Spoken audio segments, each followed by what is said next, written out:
Extraction नहीं है। ये जो तू पढ़ रहा था पायरोमेटलॉजिकल एक्सट्रैक्शन से, पायरोमेटलॉजिकल एक्सट्रैक्शन बहुत मेटल में लगता है, zinc, lead, iron, copper, tin, सभी में लगता है ऐसा। निकेल, हालांकि निकेल हम नहीं पढ़ रहे हैं, बट कुछ मेटल्स है इलेक्ट्रोलाइटिक। इलेक्ट्रोलाइटिक एक्सट्रैक्शंस के बारे में कुछ प्रिंसिपल लिख देता हूं। Principle of electrolytic extraction, we are discussing principles of extraction. हम प्रिंसिपल्स ऑफ एक्सट्रैक्शन पढ़ने के बाद मेथड्स में एंटर करेंगे। मेथड्स में प्यूरिफिकेशन ऑफ ओर, जो कि लास्ट क्लास में थोड़ा बात कर रहा था, वहीं से मैं आगे बढ़ूंगा। प्रिंसिपल्स ऑफ इलेक्ट्रोलाइटिक एक्सट्रैक्शन लिखिए आप मेरे साथ।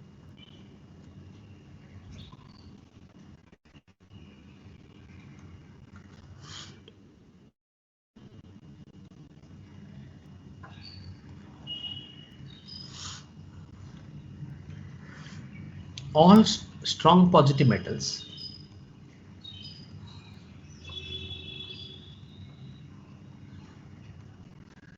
like sodium, potassium, magnesium, calcium and aluminium are extracted exclusively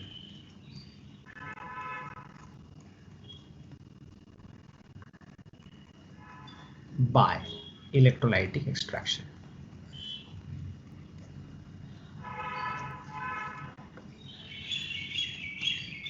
तो वन सेंटेंस इज क्लियर ना कि इनके लिए वो पैरामेटलॉजिकल नहीं होगा। बाकी जो लिखूंगा वो ज्यादा इंपॉर्टेंट नहीं है। यू नो डेल जी इज NFE, तो आपकी ई ना, E applied potential difference, applied potential difference E must be equal to del G by NF.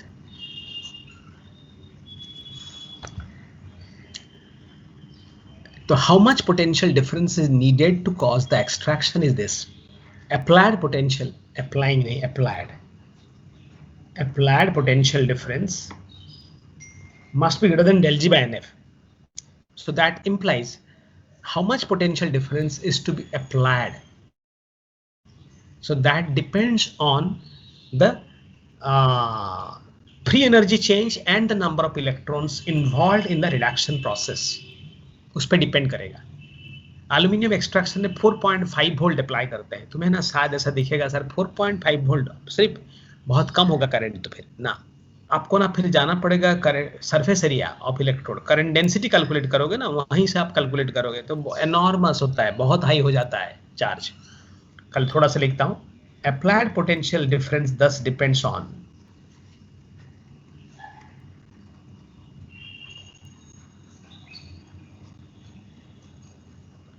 del G and N of the reduction process. इसे और ज्यादा नहीं लिखना है, यहां से कुछ लगता नहीं है। कुछ तो एक कैलकुलेशन होगा ना, कितना पोटेंशियल डिफरेंस अप्लाई करूं तभी एक्सट्रैक्शन होगा। ये बिल्कुल वैसा ही है जैसे डिस्चार्ज पोटेंशियल वाला कैलकुलेशन जैसा किया आप। इंपॉर्टेंट था कहीं तो ये सेंटेंस इंपॉर्टेंट था कि स्ट्रॉन्ग पॉजिटिव मेटल्स के लिए चलेगा नहीं पायरोमेटलॉजिकल एक्सट्रैक्शन। तो मेरा प्रिंसिपल्स ऑफ एक्सट्रैक्शन खत्म हुआ। Now I pass on to purification और refining of ore. Write down purification of ore. अच्छा, so there are few methods जिनमें ज्यादा बात नहीं करना है मुझे, आप मेरे साथ लिखते जाइए।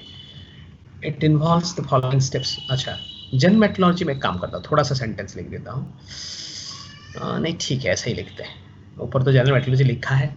ये स्टेप 1 है। You are going to study 4 steps. और प्यूरिफिकेशन, और कॉन्सेंट्रेशन, और कॉन्सेंट्रेशन, प्यूरिफिकेशन, कॉन्सेंट्रेशन नहीं, purification, calcination, roasting, extraction and finally metal purification. चलिए, purification of ore, different methods are available. अच्छा, मैं काम करूँ, थोड़ा एक सेंटेंस ऊपर लिख दूं। Steps of metallurgy, steps of general metallurgy.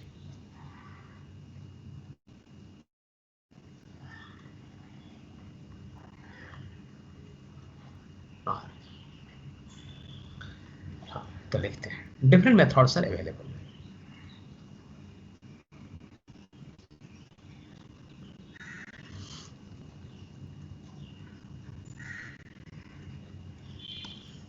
अलग अलग मेथड्स रहता है। तो इस पे पहला पॉइंट, पहला है स्पेसिफिक ग्रेविटी मेथड। हर बार प्रिंसिपल लिखूंगा बस, किस प्रिंसिपल्स पे, कहीं कहीं पे एग्जांपल आएगा, ये सब बहुत इंपॉर्टेंट है। Specific gravity method, this is based on the principle that ores are heavier than impurities, माने ores have higher density than impurities. This is the principle, specific gravity method. This is based on, इसको मैं अलग करके समझा नहीं रहा हूँ, लिखते लिखते समझाऊंगा, कहीं पे ज्यादा चीज आया ना एक्सप्लेनेशंस का तो रोक के समझा दूंगा। This is based on the principle that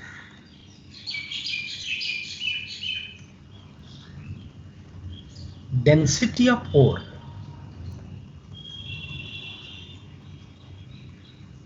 is higher than that of impurity.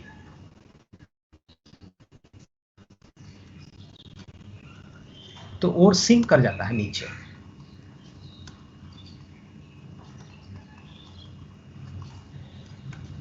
ये स्पेसिफिक ग्रेविटी मेथड है।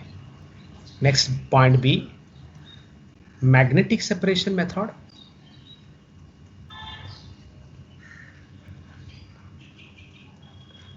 It's applicable, this is applicable when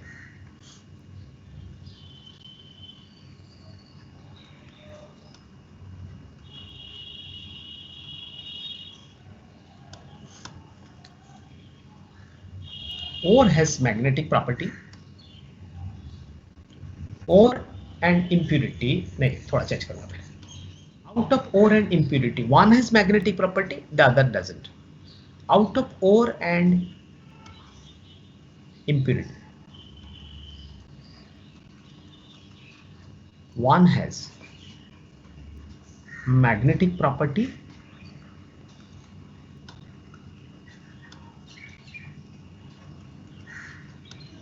while the other doesn't.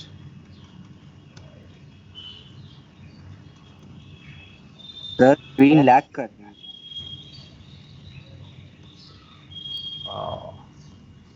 This applicable when, ठीक है मैं चेंज करता हूं, आज झमेला करता है रुक,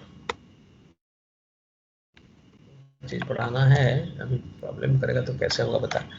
आज कौन सी तारीख है? 22 ना, 22। मैं चेंज करता हूँ इंटरनेट को, क्या करूँ फिर?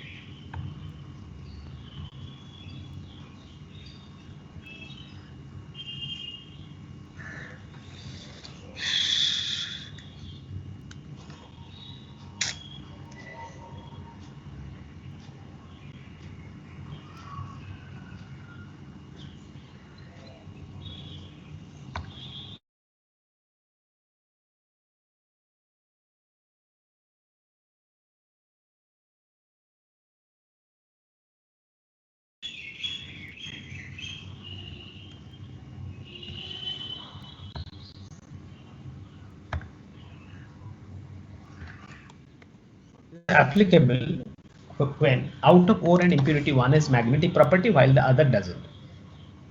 For example, wolframite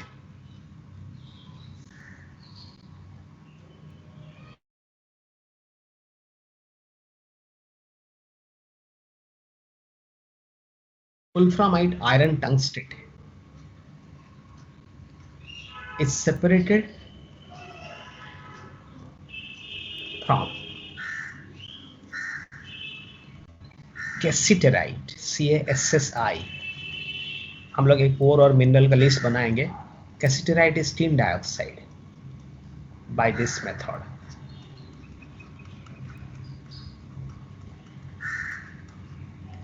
कैसिटराइट is non magnetic, ये नॉन मैग्नेटिक है, टिन नॉन मैग्नेटिक है।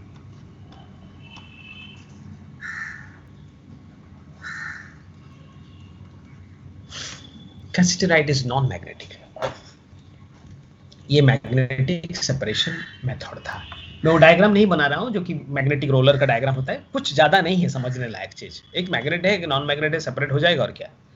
पॉइंट सी, इस पे थोड़ा ज्यादा केमिस्ट्री लगता है, वो है फ्रोथ फ्लोटेशन।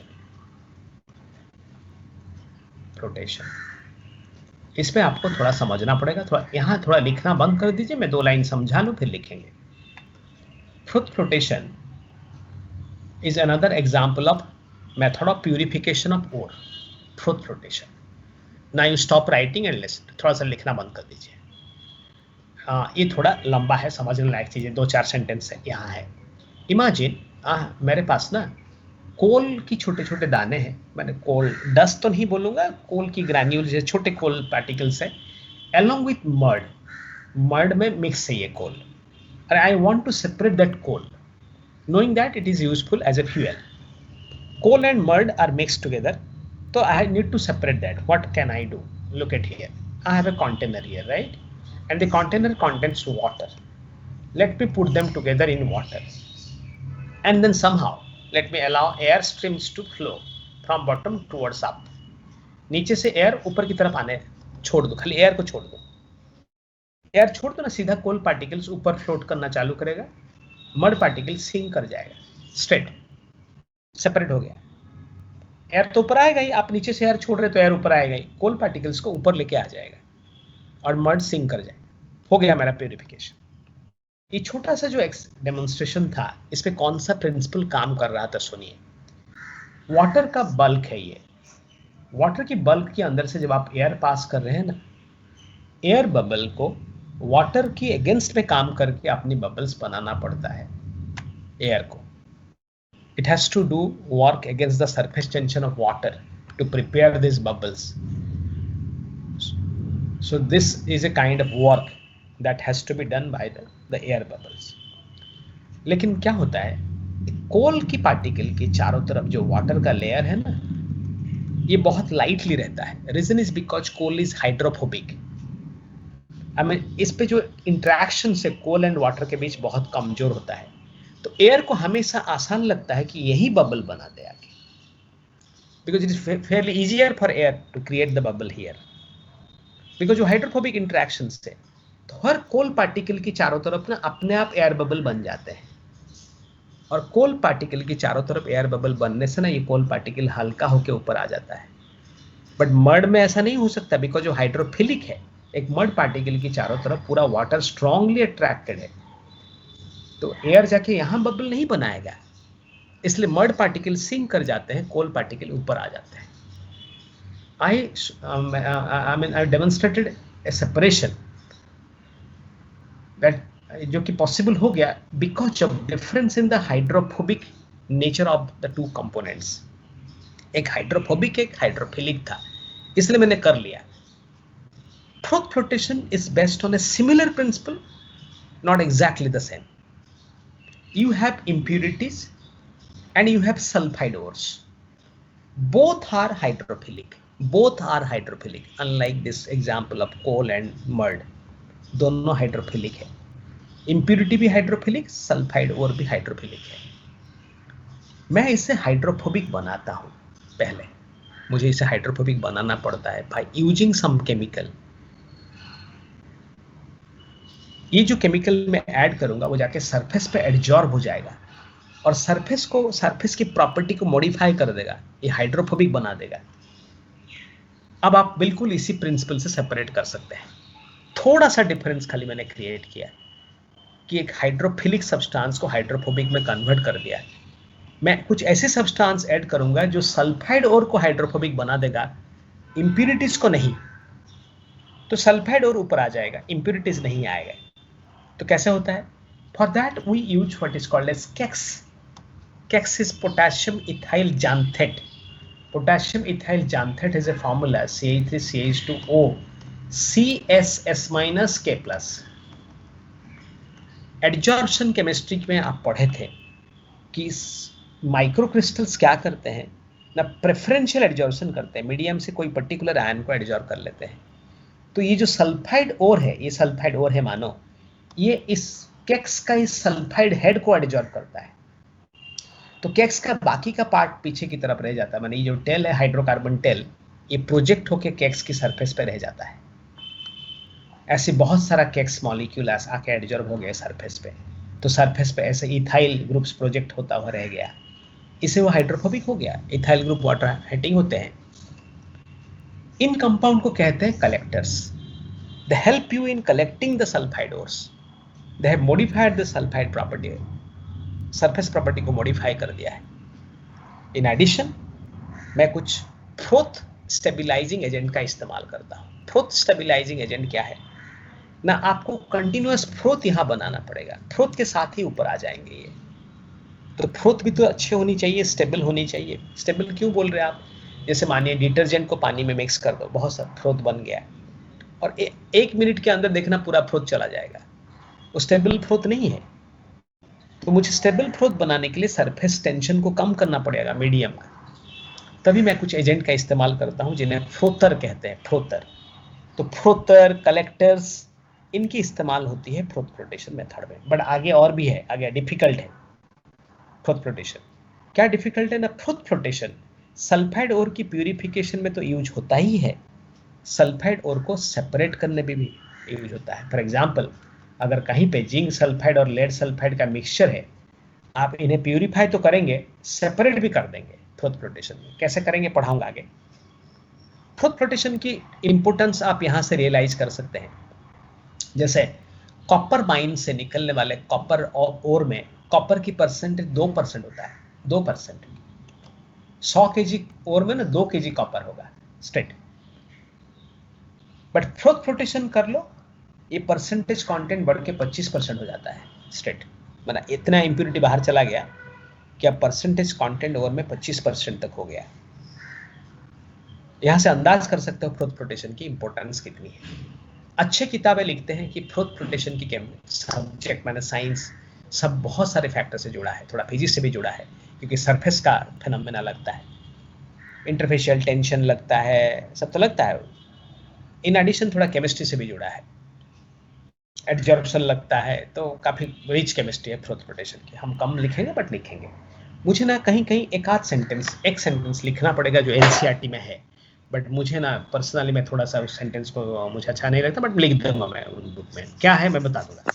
चलिए हम लोग पढ़ रहे हैं प्यूरिफिकेशन ऑफ फ्रोथ फ्लोटेशन. हाँ बोलो. सर, ये और एक बार समझा देंगे कि हाइड्रोफिलिक और हाइड्रोफोबिक कैसे इन्फ्लुएंस करता है? हाइड्रोफोबिक और हाइड्रोफिलिक इन्फ्लुएंस करता है इसलिए कि जैसे तुम मतलब एयर डेंसिटी. पास ना, डेंसिटी नहीं रे. ये मान एक कंटेनर है, कंटेनर के अंदर वाटर है, फ्रोथ फ्लोटेशन में वाटर यूज करते हैं, और नीचे से एयर दिया जाता है, फ्लोट फ्लोटेशन में एयर दिया जाता है. तो एयर तो बबल है के निकलेगा ना, ऊपर ऊपर की तरफ तो निकल आएगा ना बबल होके. तो वाटर के अंदर जब एयर बबल बनाएगा ना, एयर को काम करना पड़ता है against the surface tension of water. तभी एयर को लगता है कि it's easier to form bubbles on the surface of hydrophobic substances. ये अगर हाइड्रोफोबिक सब्सटेंस है, इसकी सरफेस पे आके एयर बबल बनाना उसे आसान लगता है, बिकॉज इसकी सरफेस पे वाटर का इंटरेक्शन कम होता है, माने सरफेस टेंशन कम होता है, इंटरफेशियल टेंशन कम होता है. तो it's easy for air bubble to form air bubble on the surface of the hydrophobic substance. इससे ही हाइड्रोफोबिक सब्सटेंस हल्का हो जाता है, हल्का होकर ऊपर फ्लोट करने लगता है. समझा बातों को? हाँ हल्का सर, हो समझ जाएगा गया. ना. हाँ एकदम समझ में आता है. हाँ, चलिए लिखिए. हाइड्रोफोबिक है तो सर ऐसे ही सेपरेट आउट नहीं हो जाएगा वाटर में? कौन? सर जैसे आप बोले कोल जो है वो हाइड्रोफोबिक होगा तो वो ऊपर अलग हो जाएगा, तो सर वो हाँ नॉर्मली बिल्कुल. विदाउट एयर बबल्स भी ऐसा होना चाहिए? क्या क्या क्या होना चाहिए? सर लास्ट विदाउट बात. एयर बबल्स भी तो उसको सेपरेट आउट होना चाहिए ना सर, कि वो अगर चलिए hydro.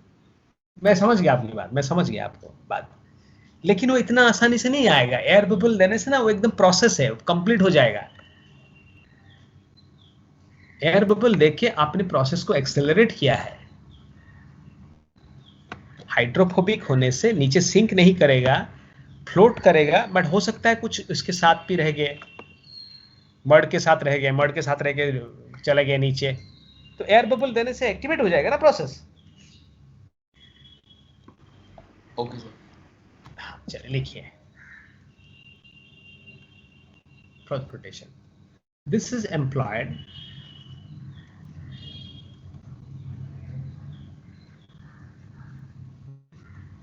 for purification of sulfide ores.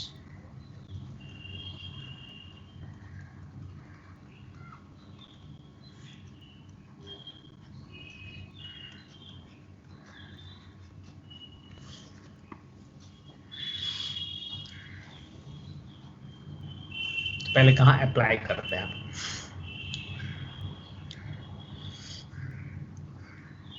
Surface property of sulfide ores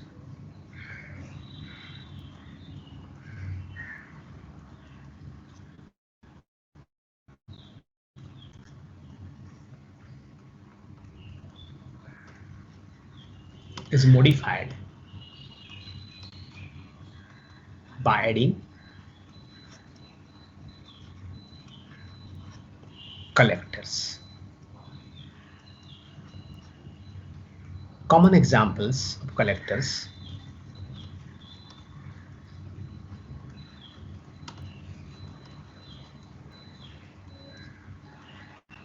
are xanthate,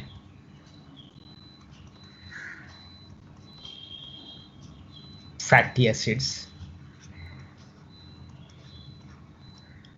and pine oil. बस ये पाइन ऑयल में लिखना नहीं चाहता था, बट एनसीईआरटी से लिखा है तो मुझे लिखना पड़ा। मैं इसकी फेवर में नहीं हूँ, बट मैं, क्योंकि आप देखिए कोई भी डॉक्यूमेंट देखिए पाइन ऑयल नहीं आता है कलेक्टर के अंदर। पाइन ऑयल कभी कभी कलेक्टर की तरह यूज होता है, बट उसकी मेजर रोल होता है froth stabilising agent pine oil. But इन्होंने लिखा है तो मुझे लिखने का इच्छा नहीं था, बट उनके हिसाब से तो क्वेश्चन का आंसर बनता है ना, तो मैं लिख दिया। मैंने क्रॉस चेक बहुत डॉक्यूमेंट से किया है, पाइन ऑयल मेजरली लोग प्लेस करते हैं फ्रोथर के अंदर, कलेक्टर के अंदर प्लेस नहीं करते। तो ये कॉमन एग्जांपल से पहले होता है। Consider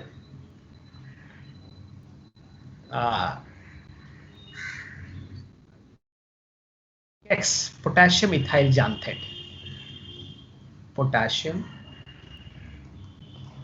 ethyl xanthate is a typical example. मैंने जानथेट लिख के क्लास ऑफ कंपाउंड लिखा था, कोई एग्जाम्पल नहीं लिखा था। Is a typical example.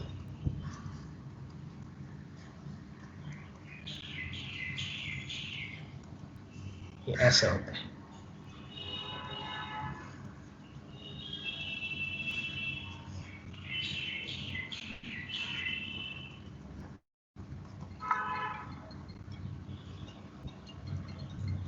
This sulphide head, अच्छा अंसारी सर क्यों फोन करें, देख लेता हूँ। हाँ सर। हेलो सर, ये फर्स्ट से बैच है ना? हाँ हाँ हाँ। हेलो हाँ सर, सुन रहा हूँ, बोलिए बोलिए सर। हाँ, तो फर्स्ट से बैच में एक लड़की है सर, अस्मिता सिंघा करके, हाँ हाँ हाँ। याद है सर उसको?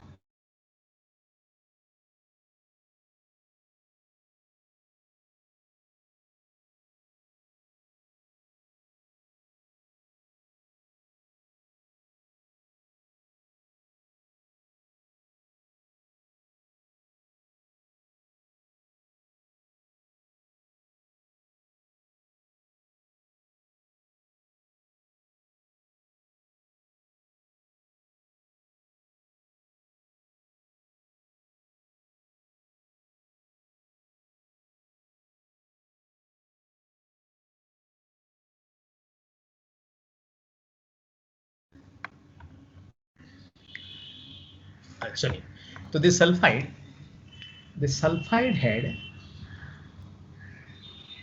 of Kex gets adsorbed on the surface of sulfide ore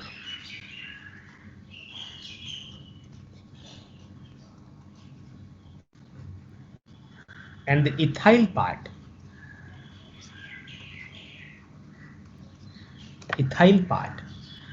remains projected. This makes the surface hydrophobic.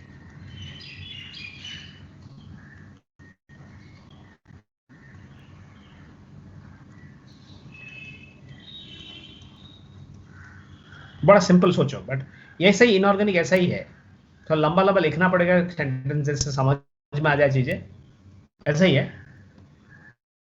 इस सरफेस को हाइड्रोफोबिक कर दिया। अब क्या हुआ, तो कंसिक्वेंटली क्या हुआ ना, इसकी वेटेबिलिटी चेंज हुआ। Now it is preferentially wetted by oil than by water. The sulphide ore is now preferentially wetted by oil than by water. So when you add further and air, sulfide ores will be wetted by oil and will come to the surface along with the froth. वो बाद में भी लिख सकता हूँ उस, इस surface hydrophobic हो गया. Frother like cresol, aniline. मैं पाइन ऑयल को फ्रोथर में लिखना चाहता था बट मैंने ऊपर लिख दिया. Frothers like cresol, aniline reduce surface tension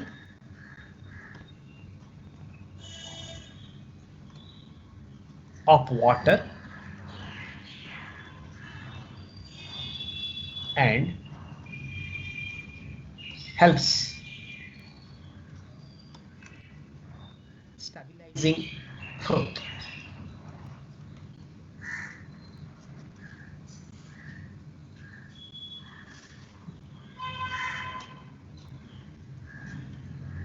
Helps stabilizing froth. Frothers like crusher annealing ये surface tension कम करके stabilize करते हैं froth को. So when air is passed,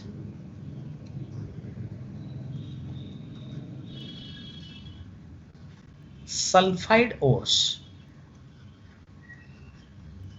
come to the surface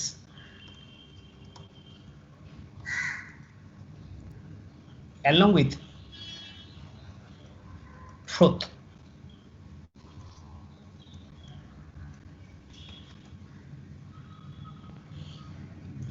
principal is the underlying principle. अभी मैं principal के बारे में लिखा, ऊपर प्रोसेस के नाम लिखा था, प्रोसेस को समझाया, अब अंडरलाइंग प्रिंसिपल लिख रहा हूं. द अंडरलाइंग प्रिंसिपल इज, थोड़ा सा फास्ट लिखने की कोशिश करूंगा, काफी लंबा इनऑर्गेनिक है. The underlying principle is sulphide ores are preferentially wetted by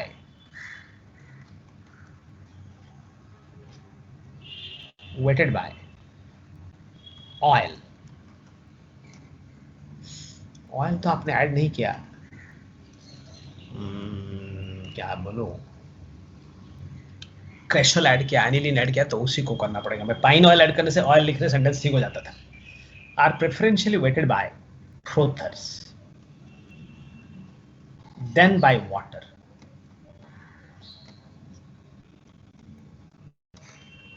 preferential उसी से भीग जाते हैं. After in presence of collector, collector add करने के बाद ऐसा होता है कि वो फ्रोथर में जल्दी भीग के ऊपर आ जाते हैं इन प्रेजेंस ऑफ कलेक्टर. सिंपल. आपको क्वेश्चन पूछे जाते हैं, अगर आप पूछोगे, मेजॉरिटी क्वेश्चन आपका है कि कहाँ अप्लाई होता है, आंसर है सल्फाइड ओर में.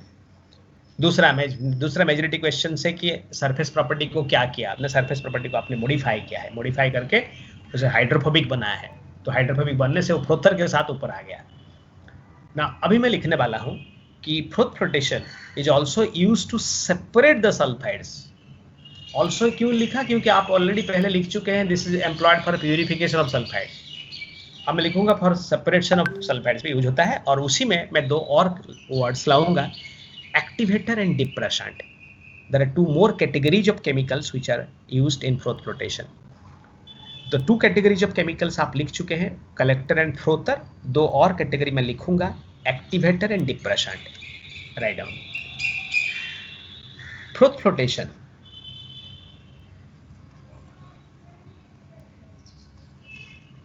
is also used to separate sulfide ores.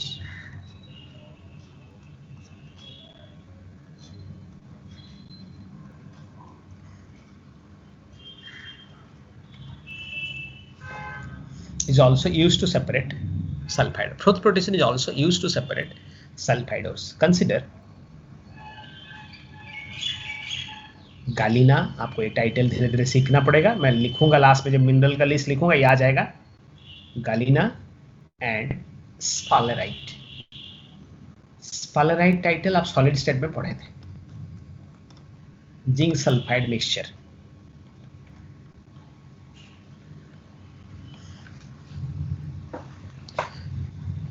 ठीक है,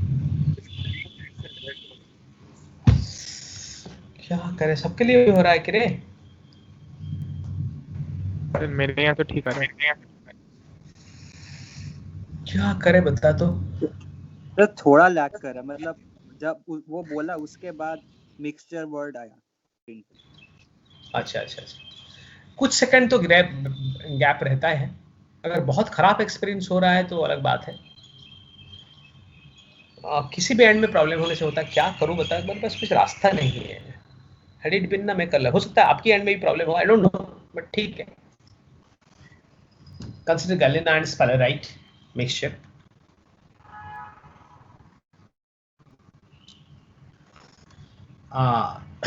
ठीक है। In presence of sodium cyanide as depressant, ये डिप्रेसेंट, सोडियम साइनाइड डिप्रेसेंट होता है। Zinc sulphide sinks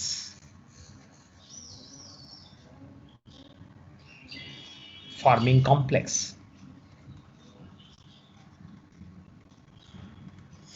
Now lead sulfide can be separated.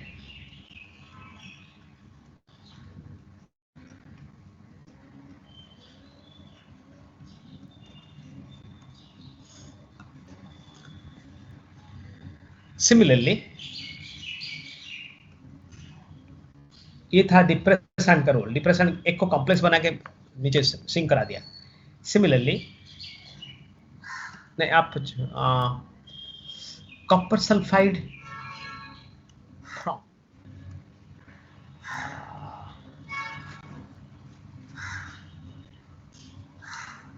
सोच रहा हूं कैसे लिखूं, और मुझे जिंक सल्फाइड को ना ऊपर लाना है, कॉपर सल्फाइड ऐड करने से हो जाता है। Similarly copper sulphate is used as activator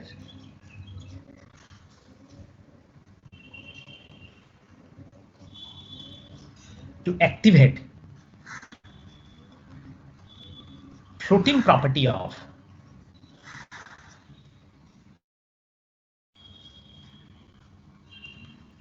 sulfides like zinc sulphide. कहीं आप जिंक सल्फाइड को सिंक करना चाहते हैं तो कहीं जिंक सल्फाइड को ऊपर लाना चाहते हैं, फ्लोट कराना चाहते हैं, तो आप फ्लोट करना चालू कर देगा। क्यों हो रहा है हम इसकी केमिकल रिएक्शन नहीं पढ़ रहे, सिंपल रिएक्शन है। ये बड़ा अच्छा रिएक्शन है थोड़ा सा, बट लगेगा एकदम नहीं तो मत जाइए क्योंकि पढ़ने के लिए बहुत है।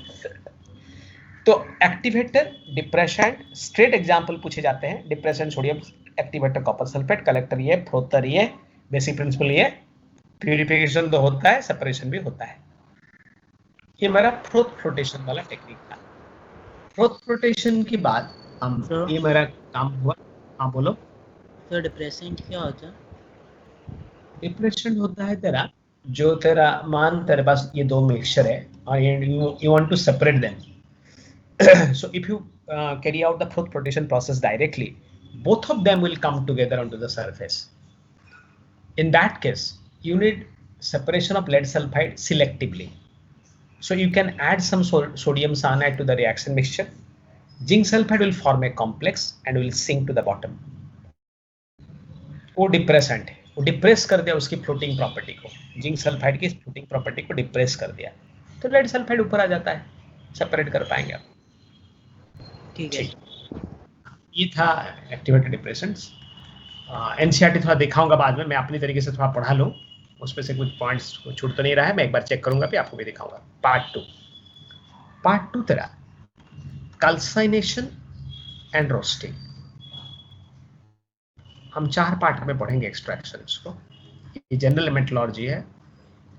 इन्होंने क्या किया ना, जनरल मेटलर्जी के अंदर ना मेटल एक्सट्रैक्शन मिक्स करके लिखा है। मैं ऐसा नहीं पढ़ाऊंगा, मैं जनरल एक बार पढ़ाऊंगा, फिर एक अलग अलग पढ़ाऊंगा, आयरन, कॉपर, एल्यूमिनियम आदि एक बार अलग पढ़ाऊंगा। कैल्साइनेशन रोस्टिंग। अच्छा, कैल्साइनेशन रोस्टिंग में क्या होता है? You can write like in, आप टेबुलर फॉर्म में लिख सकते हैं। टेबुलर फॉर्म में लिखेंगे तो कैल्साइनेशन रोस्टिंग।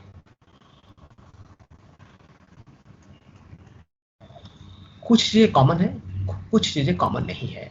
यहाँ दोनों में क्या कॉमन है? पहले ना, ore is heated to high temperature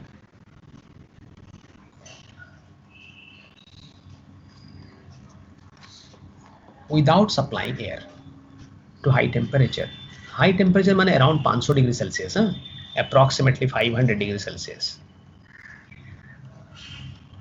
without giving free supply of air, without air supply लिख दो ना इतना। आप ऑक्सीडाइज करना नहीं चाहते हैं, आप डिकम्पोज करना चाहते हैं, लिखूंगा आगे इसमें heated in A supply of air. It's, अगर आप बोलेंगे सर कैल्सिनेशन में एयर दूं तो क्या प्रॉब्लम आपको, कुछ प्रॉब्लम नहीं है, कुछ प्रॉब्लम नहीं होगा। बट इंडस्ट्रियल स्केल में ना एयर देना भी महंगा होता है, तो इंडस्ट्रियल स्केल में वो एयर देना अगर नहीं चाहिए तो नहीं देंगे वो, बट रोस्टिंग में आपको एयर देना पड़ेगा, heated in A supply of air. इस पे क्यों एयर देना महंगा कैसे हुआ? हाँ सर एयर देना महंगा कैसे हुआ, मतलब उसको तो ओपन एटमॉस्फेयर में छोड़ देने से ही हो गया। नहीं, अरे इंडस्ट्रियल स्केल में आपको एयर को विथड्रॉ करना पड़ेगा ना, एयर विथड्रॉ करके सप्लाई करना पड़ेगा ना, पावर लगेगा, फ्यूल लगेगा तो।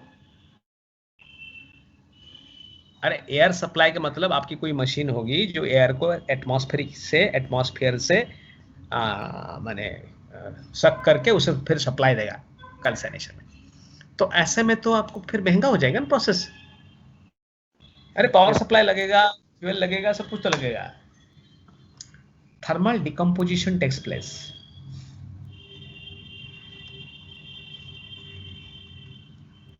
यहां थर्मल डिकम्पोजिशन होता है, जैसा कि जिंक कार्बोनेट टूट के बनाता है zinc oxide plus carbon dioxide, इसे कालामाइन कहते हैं। ये और का नाम कालामाइन है, धीरे धीरे करके एक और आ रहा है, हम लिस्ट बनाएंगे बाद में। जिंक कार्बोनेट है ना। अच्छा, इसमें ऑक्सीडेशन टेक्स प्लेस,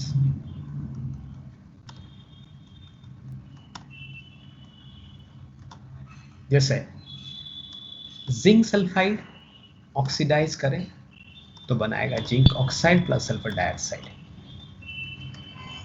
ऐसा भी हो सकता है जिंक सल्फाइड ऑक्सीडाइज हो तो बनाए zinc sulphate. Lead sulphide, copper sulphide, सारे सल्फाइड और को तो रोस्टिंग करना पड़ेगा ना, वो तो हम पढ़ चुके हैं ऊपर भी। सारे सल्फाइड और रोस्टिंग होते हैं, जनरल मेटलर्जी पढ़ा रहा हूं, सब कुछ एक साथ लिख दूंगा। सल्फाइड और तो रोस्टिंग करना पड़ेगा, तो आप ऑक्सीडेशन टेक्स प्लेस, तो सल्फर डाइऑक्साइड निकल सकता है, सल्फेट भी बन सकता है। अच्छा, नेक्स्ट है volatile and organic impurities are lost.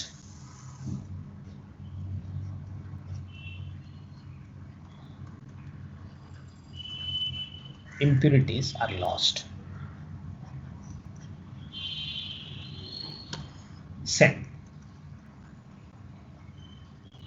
Same here, यहां भी लॉस होता है, समान है दोनों में।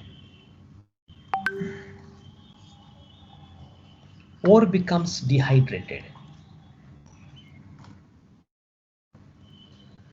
सर इसमें पहला वाला और मतलब ZNS का दो रिएक्शन है, दोनों में डिफरेंस क्या हुआ? सेम ही रिएक्टेंट से दो अलग अलग प्रोडक्ट। हाँ, मैं बता दूंगा क्या होता है। चैम्बर के अंदर, जो चैम्बर में तेरा रोस्टिंग हो रहा है, उस चैम्बर के अंदर अगर सल्फर डाइऑक्साइड का कॉन्सेंट्रेशन बढ़ गया और टेम्परेचर 500 डिग्री सेल्सियस से नीचे चला गया तो ये बन जाएगा।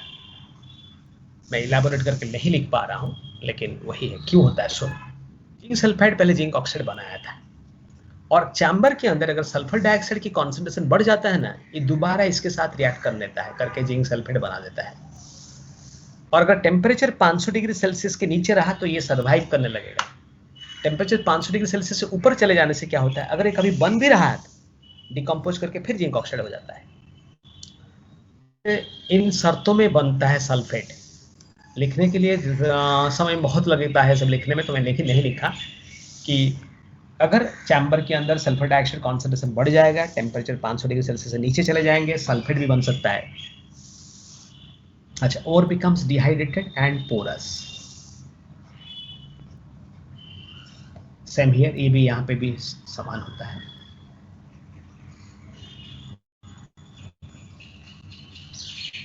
Porous ores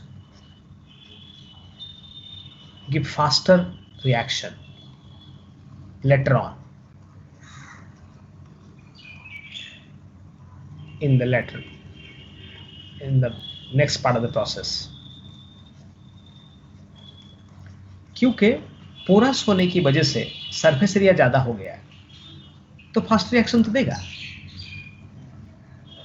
ये दोनों में समान है, कुछ प्रॉपर्टी समान है, क्योंकि आप हीट करो तो समान तो आएगा. नेक्स्ट है कि यहां पे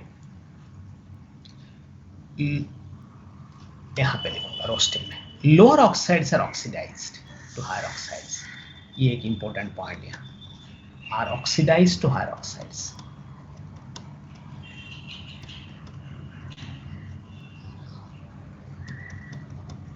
हायर ऑक्साइड्स एग्जाम्पल, जैसे फेरस ऑक्साइड ऑक्सीडाइज होकर फेरिक ऑक्साइड बना देता है. मैं बैलेंस नहीं करूंगा इक्वेशन, मैं बैलेंस नहीं करूंगा क्योंकि बैलेंस करने से मुझे बहुत समय, मैं सारे इक्वेशन कंप्लीट लिखूंगा, बाई प्रोडक्ट के साथ लिखूंगा, बट बैलेंस में 2-3 खाली मल्टीपल बाई प्रोडक्ट के साथ लिखूंगा. पूरा थ्रू आउट इनऑर्गेनिक पूरा रिएक्शन में कंप्लीट लिखूंगा, बट खाली वो 2-3 वाला मैं थोड़ा सा नहीं दूंगा क्योंकि मुझे समय थोड़ा बचाना पड़ता है. Lower oxides are oxidised to higher oxides, ऐसी कोई स्टेप नहीं है. नॉट ऑक्सीडाइज्ड, क्योंकि आप एयर नहीं दे रहे तो ऑक्सीडाइज क्यों हो. रोस्टिंग में लेकिन लोअर ऑक्साइड ऑक्सीडाइज हो जाता है, पता है तुझे.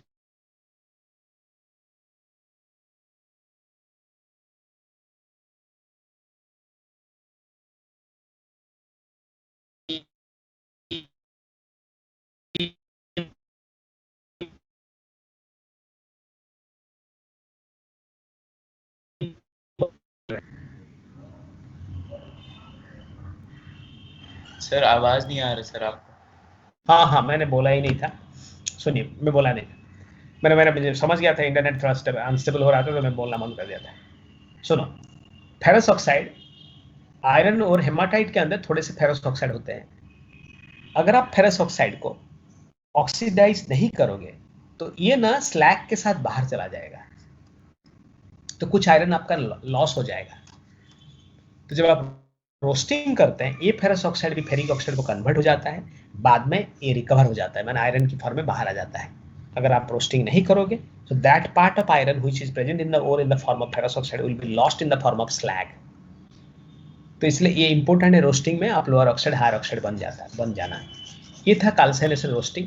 दोनों में क्या कॉमननेस है, चाहे आप ऑक्सीडाइज करो चाहे आप डिकम्पोज करो, आपको मिला लेकिन ऑक्साइड. लुक, ये तो एक स्पेशल केस था, अलग बात है, आपको मिला oxide.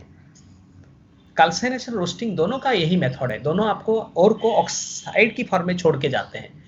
Knowing that thermal decompose, knowing that जो पायरोमेटलर्जिकल एक्सट्रैक्शन है वो ऑक्साइड से ही हो सकता है, तो आप जानबूझ के ऑक्साइड पहुंचने की कोशिश कर रहे थे. जो और कार्बोनेट था उसे हीट करके ऑक्साइड बनाए, और जो सल्फाइड था उसे ऑक्सीडाइज करके ऑक्साइड बनाए, और जो ऑक्साइड था तो ऑक्साइड था. इस बात को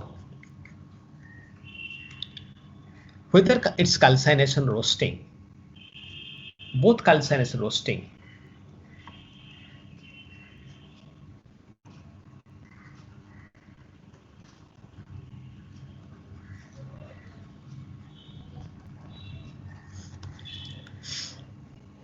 convert the ore to oxide.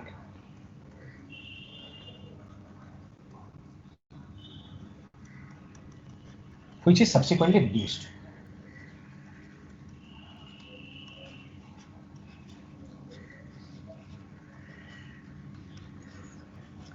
मैं थोड़ा एनसीईआरटी सीक्वेंस में पढ़ाऊंगा नहीं, मुझे थोड़ा सा लगता है समझ नहीं पाओगे तुम. मैं जनरल मेटलर्जी पढ़ा रहा हूँ, जनरल मेटलर्जी में कैल्साइनेशन रोस्टिंग मेरा खत्म हुआ, पार्ट 3 पढ़ाऊंगा मैं. हर मेटल के लिए कैल्साइनेशन रोस्टिंग करना नहीं पड़ता है, कुछ ही के लिए करना पड़ता है. पार्ट 3 में एक्सट्रैक्शन मेटल्स आएगा. जनरल मेटलर्जी है, तरह तरह के एक्सट्रैक्शन पढ़ोगे आप. एक्सट्रैक्शन मेटल्स,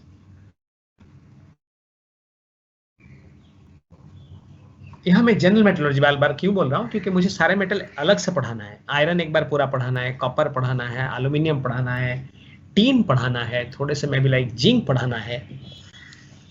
लेकिन यहाँ वो नहीं, ऐसा नहीं, ये जनरल है। एक्सट्रैक्शन मेटल्स में you will come across a lot of steps, different steps. For example, कुछ मेटल ऐसे होते हैं जिन्हें आप कार्बन रिडक्शन से निकालते हैं, कुछ ऐसा होते हैं जो इलेक्ट्रोलाइटिक रिडक्शन से निकालते हैं, कुछ ऐसा होते हैं जिन्हें एयर रिडक्शन से निकालते हैं, कुछ ऐसा होते हैं जिन्हें स्पेशल रिड्यूसिंग एजेंट से रिड्यूस करके निकालना पड़ता है, कुछ ऐसा होते हैं जिन्हें ऐसी कोई रिडक्शन रिड्यूसिंग एजेंट यूज करना नहीं पड़ता। उनके लिए आपको कॉम्प्लेक्स फॉर्मेशन टेक्निक एडॉप्ट करना पड़ता है। मुझे एक साथ सबको लिखना है क्योंकि ये जनरल मेटलॉजी है। मेरे साथ लिखिए। इस सेक्शन में हमारा काम होगा, हम एग्जाम्पल्स उठाएंगे और प्रोसेस का टाइटल बनाएंगे। कहीं अगर प्रिंसिपल है तो प्रिंसिपल लिखना पड़ेगा मुझे। लिखिए, डिफरेंट मेथड्स आर अवेलेबल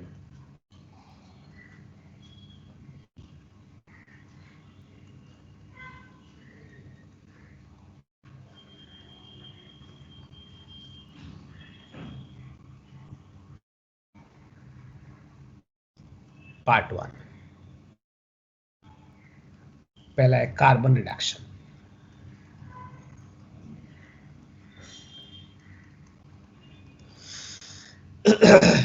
कौन मेटल कार्बन रिडक्शन से एक्सट्रैक्ट होते हैं वो लिखूंगा अभी मैं।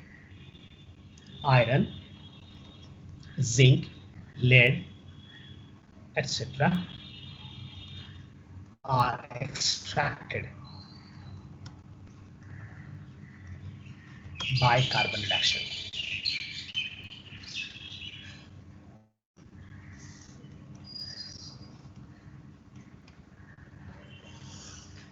Even copper oxide can be reduced to copper by carbon.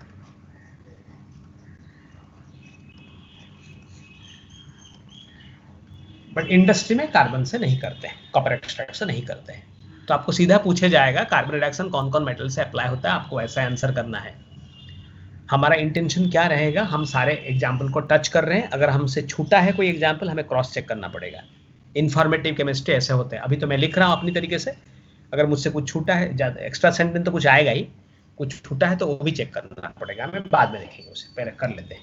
Even CO2 can be reduce to copper by carbon, ये कार्बन रिडक्शन से। कार्बन रिडक्शंस पे आपको जनरल मेटलर्जी में क्या और लिखना है कि ये प्रोसेस को स्मेल्टिंग कहते हैं, because you heat the ore with coke up to melting, and that is called as smelting. Smelting is done in a blast furnace, and during the smelting you add some foreign substance from outside to remove the infusible impurity present in the ore. For example, Fe2O3 contains silicon dioxide as impurity. This is infusible, it doesn't melt. Since it doesn't melt under the temperature of blast furnace, it just gets mixed up with iron, extracted iron, in the form of SiO2 directly. In order to remove this, I have to add some other chemicals from outside, which is now calcium carbonate. Calcium carbonate decomposes to produce calcium oxide, which subsequently reacts with calcium silicon dioxide to form calcium silicate, and this melts. ये melt हो जाता है। Iron melt हुआ, ये melt हुआ, but mix नहीं होगा। Iron की डेंसिटी काफी हाई है, ये आयरन के ऊपर फ्लोट करता है मेल्ट होके, बट मेरा जो काम था इसको सेपरेट करना, मैंने सेपरेट कर लिया। इसे मैं कहता हूं flux. The flux is the substance that we add intentionally to remove the infusible impurity. इसे गैंग कहते हैं। Silicon dioxide is an acidic gang, acidic impurity. तो आपने बेसिक फ्लक्स ऐड किया है। ये बात मैं जनरल मेटलर्जी में लिखने वाला हूं, मेरे साथ लिखिए।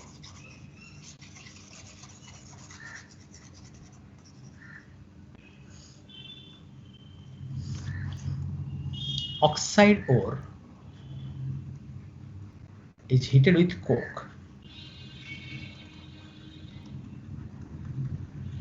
up to melting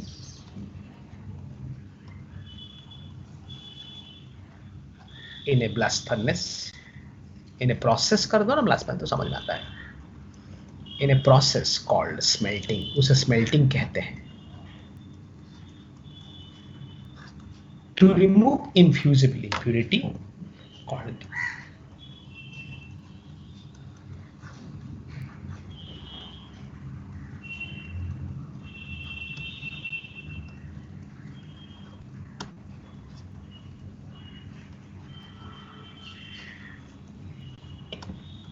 we add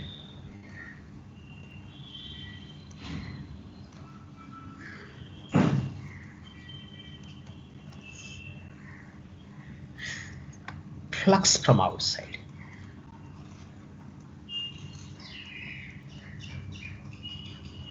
Selection of flux depends on the nature of gang.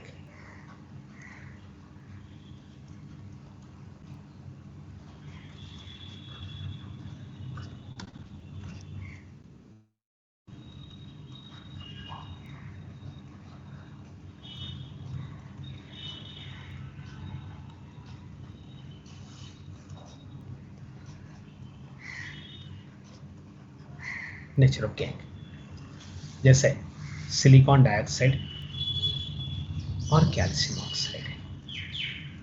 This gives calcium silicate. This one is your flux. ये बेसिक फ्लक्स है, तूने बेसिक फ्लक्स ऐड किया है. ये गैंग, ये यहाँ एसिडिक था. ये स्लैग है जो कि फ्यूजिबल फॉर्म ऑफ इम्प्यूरिटी है. ऊपर मैंने लिख दिया था गैंग इज इनफ्यूजिबल. फ्यूजिबल होने से सेपरेट हो जाता है.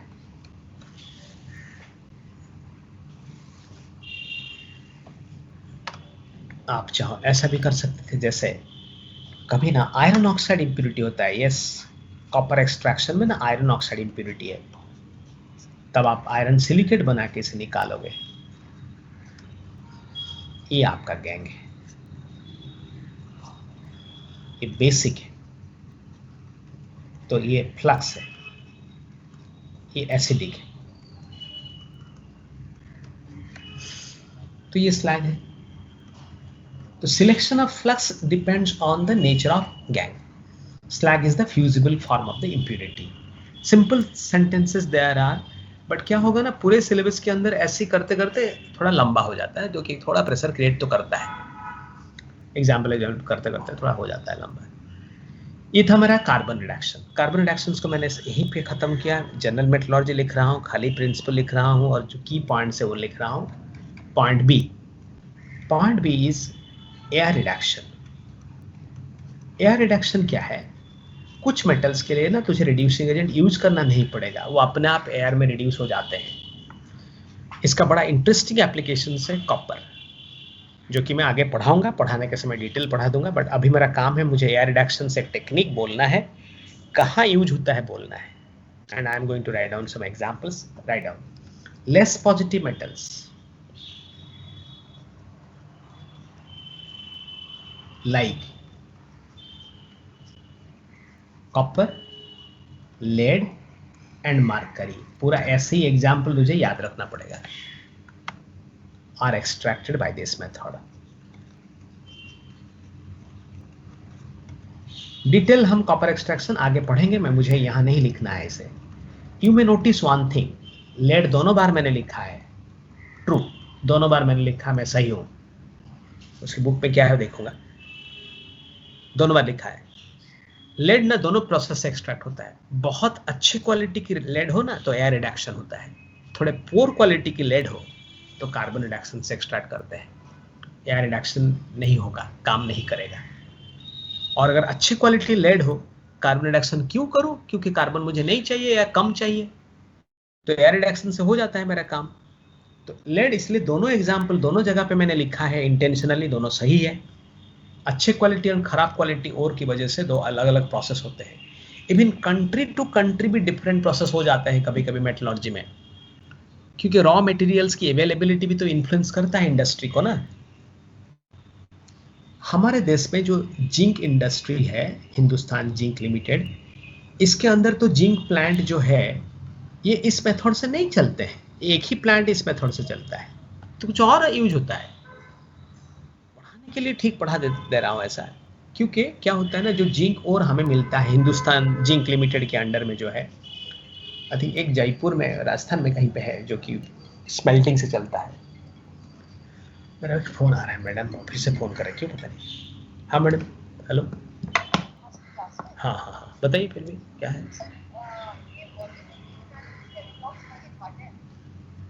वॉल्यूमेट्रिक एनालिसिस रिडॉक्स का नहीं, रिडॉक्स का पार्ट नहीं है।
ये बना, एक काम करते हैं, थोड़ा सा एनसीईआरटी देख लेते हैं, देख लेते हैं ताकि आप भी समझ जाओ कि क्या कर रहा हूँ मैं।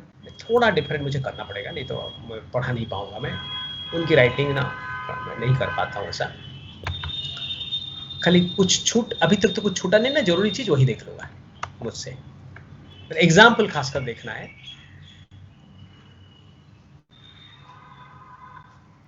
ये नोट ना मेरा हैंग होता है, पता नहीं क्यों। अच्छा, यहाँ पे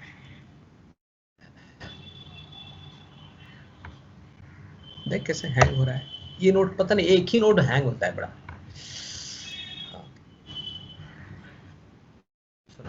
हम यहीं पे थे, ये तो ऊपर से गया, एक नजर देख लेते हैं।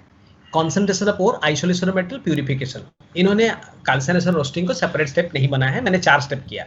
Concentration, calcination roasting, metal extraction, purification metal, मेरा पहुंचा नहीं है। कॉन्सेंट्रेशन में मैग्नेटिक सेपरेशन मेथड गया, प्रोटेक्शन, तो मैंने एक्स लिखा, copper sulphate is used as activator sodium, मैंने बच्चों के लिए लिख दिया है मैंने।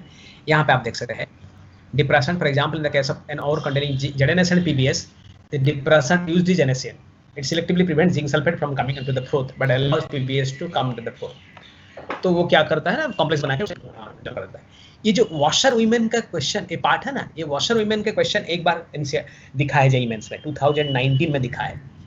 ये आप पढ़, मैंने अंडरलाइन करके मैं डॉक्यूमेंट आपको ट्रांसफर कर दूंगा, आप पढ़ लीजिएगा। बड़ा सिंपल सेंटेंस है जो मैंने अंडरलाइन किया है, लेकिन उसका क्वेश्चन एक बार दिखा था। लीचिंग मैंने इंटेंशनली नहीं पढ़ा है, लीचिंग भी प्यूरिफिकेशन का पार्ट है। मुझे लीचिंग ऐसा पढ़ाने से नहीं होगा, मुझे लीचिंग एलाबोरेट करके पढ़ाना पड़ेगा। एल्यूमिनियम एक्सट्रैक्शन, मुझे 3 तरह की लीचिंग पढ़ाना पड़ेगा, तो इसलिए मैंने ये नहीं पढ़ा है। इन्होंने एक तरह की लीचिंग यहाँ पे है, तो मैं वो अलग से पढ़ाऊंगा। मैं चला extraction of crude metal from concentrate, conversion to oxide, यहीं पे उन्होंने कैल्सिनेशन रोस्टिंग की बात बोले। जिंक सल्फाइड को उन्होंने जिंक ऑक्साइड बनाया, मैंने सल्फाइड बनाया था, मैंने पता है सल्फाइड भी बनता है। यहीं पे रिवर्बरेटरी फर्नेस आके ये इन्होंने शायद कुछ एक्सट्रैक्शंस के बारे में लिखना साथ शुरू कर दिए, जो कि मैं साथ करना नहीं चाहता, मैं डिफरेंट करना चाहता हूँ। मेटल एक्सट्रैक्शन अलग करूंगा। यहाँ का थर्मोडाइन प्रिंसिपल अभी आया है एक्सट्रैक्शंस का, इनका एलिनहम डायग्राम अभी चल रहा है, एप्लीकेशंस। अब कल से ये आयरन एक्सट्रैक्शन को डिटेल यहाँ पे लिखने लग गए, क्योंकि मैं अलग से लिखूंगा। छोड़िए, उस काम का नहीं है, नहीं छोड़िए, कोई बात नहीं। जिससे मैं जा रहा था वैसे जाऊंगा।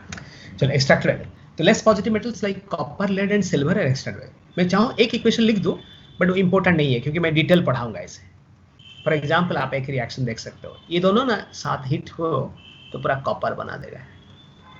कोई रिड्यूसिंग एजेंट नहीं लगाता है, कोई रिड्यूसिंग एजेंट नहीं लगता है, डायरेक्ट एक्सट्रैक्शन हो जाता है।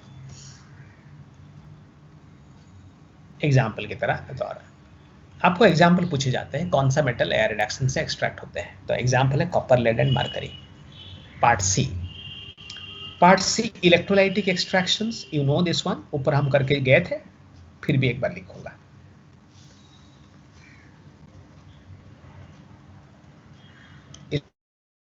एक्सट्रैक्शन, इलेक्ट्रोलाइटिक एक्सट्रैक्शन होता है तेरा इस मेथड से, जैसे aluminium, sodium, potassium, magnesium and calcium are extracted.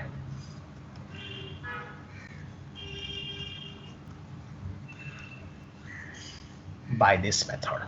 आपको पता है स्ट्रॉन्ग पॉजिटिव मेटल्स,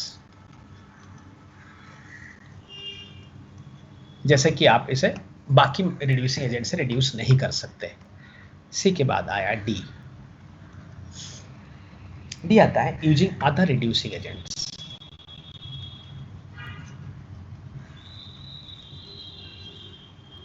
तरह तरह के रिड्यूसिंग एजेंट यूज होते हैं।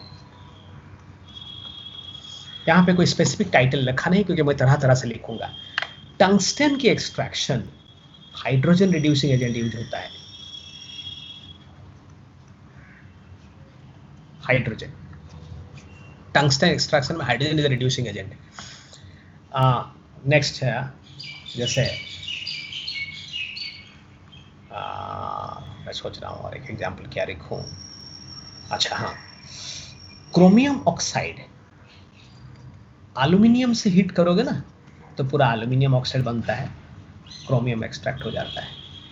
इसे एल्यूमिनोथर्मिक प्रोसेस कहते हैं, एल्यूमिनोथर्मिक प्रोसेस।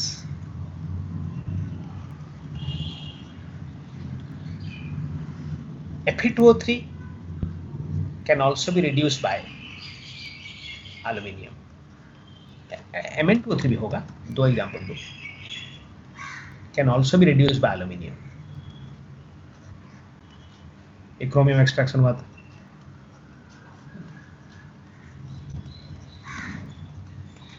एल्यूमिनियम भी रिड्यूसिंग एजेंट होता है। और एक्सट्रैक्शंस में एक और एग्जांपल देखो, अपनी बुक से थोड़ा देख रहा हूँ, रुको कुछ ना, एक एग्जांपल और, मुझे एक प्रोसेस और एक चाहिए जो कि अदर एग्जांपल में आता है। जस्ट होल्ड ऑन, मैं बुक खोल रहा हूँ।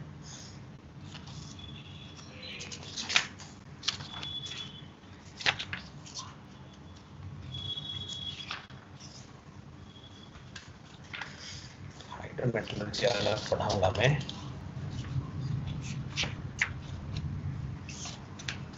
अच्छा, क्रॉल, हाँ, टाइटेनियम टेट्राक्लोराइड मैग्नीशियम के साथ हीट करने से ना एक्सट्रैक्ट हो जाता है। टाइटेनियम एक्सट्रैक्ट होता है, अराउंड 800 डिग्री सेल्सियस में हीट करना पड़ता है, तो टाइटेनियम एक्सट्रैक्ट हो जाता है, मैग्नीशियम क्लोराइड बनता है। मैं हर बार रिएक्शंस का पूरा लिखूंगा, बाई प्रोडक्ट के साथ बैलेंस नहीं करूंगा, मेरे पास समय नहीं होगा बैलेंस करने के लिए, लेकिन रिएक्शन कंप्लीट है, आप 2-4 मल्टीप्लाई करके बैलेंस खुद से कर सकते हैं। पूरे थ्रू आउट इनऑर्गेनिक में पूरा रिएक्शन लिखूंगा बट बैलेंस नहीं करूंगा। ये क्रॉल प्रोसेस होता है एक्सट्रैक्शंस का। निकल ऑक्साइड,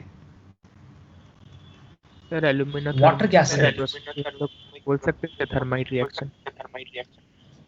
क्या बोलना है, बोल। Thermite process, alumina thermic process ही है। हाँ, thermite process, alumina thermite process ही है।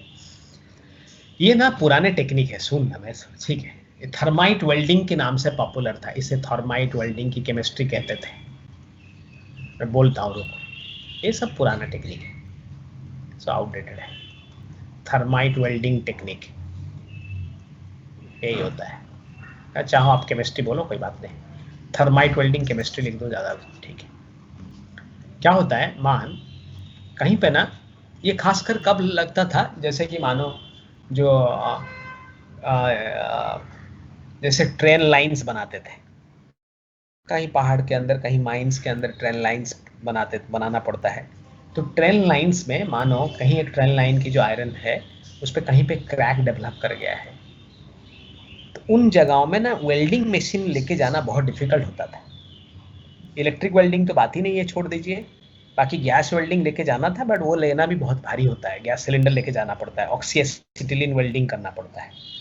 तब वो क्या करते थे, इस जगह पे ना ये जो क्रैक डेवलप कर गया, ये दोनों पाउडर को पूरा स्टोइशियोमेट्री रेशियो में मिलाएंगे। स्टोइशियोमेट्री रेशियो मतलब आप इक्वेशन को बैलेंस करेंगे, बैलेंस करके मोलर रेशियो से ग्राम रेशियो निकालेंगे, उतनी ग्राम रेशियो से एग्जैक्टली लेंगे, लेके इस जगह पे इसे फिल करते थे, वो पाउडर को फिल करके उसकी चारों तरफ ना गीला मिट्टी दे देते थे पूरा, देके उसके अंदर एक मैग्नीशियम रिबॉन को इंसर्ट करके छोड़ देते थे मिट्टी सूखने तक।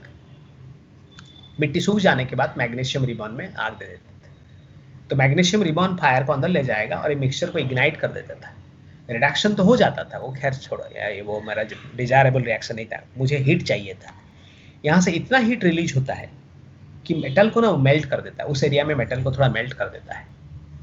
अपने आप मेटल जब मेल्ट होके जब ठंडा होगा अपने आप जुड़ जाएगा, थोड़ा सा मेल्ट कर देने से तो हो जाएगा ना, उस एरिया को मेल्ट कर देने से अपने आप जुड़ जाएगा।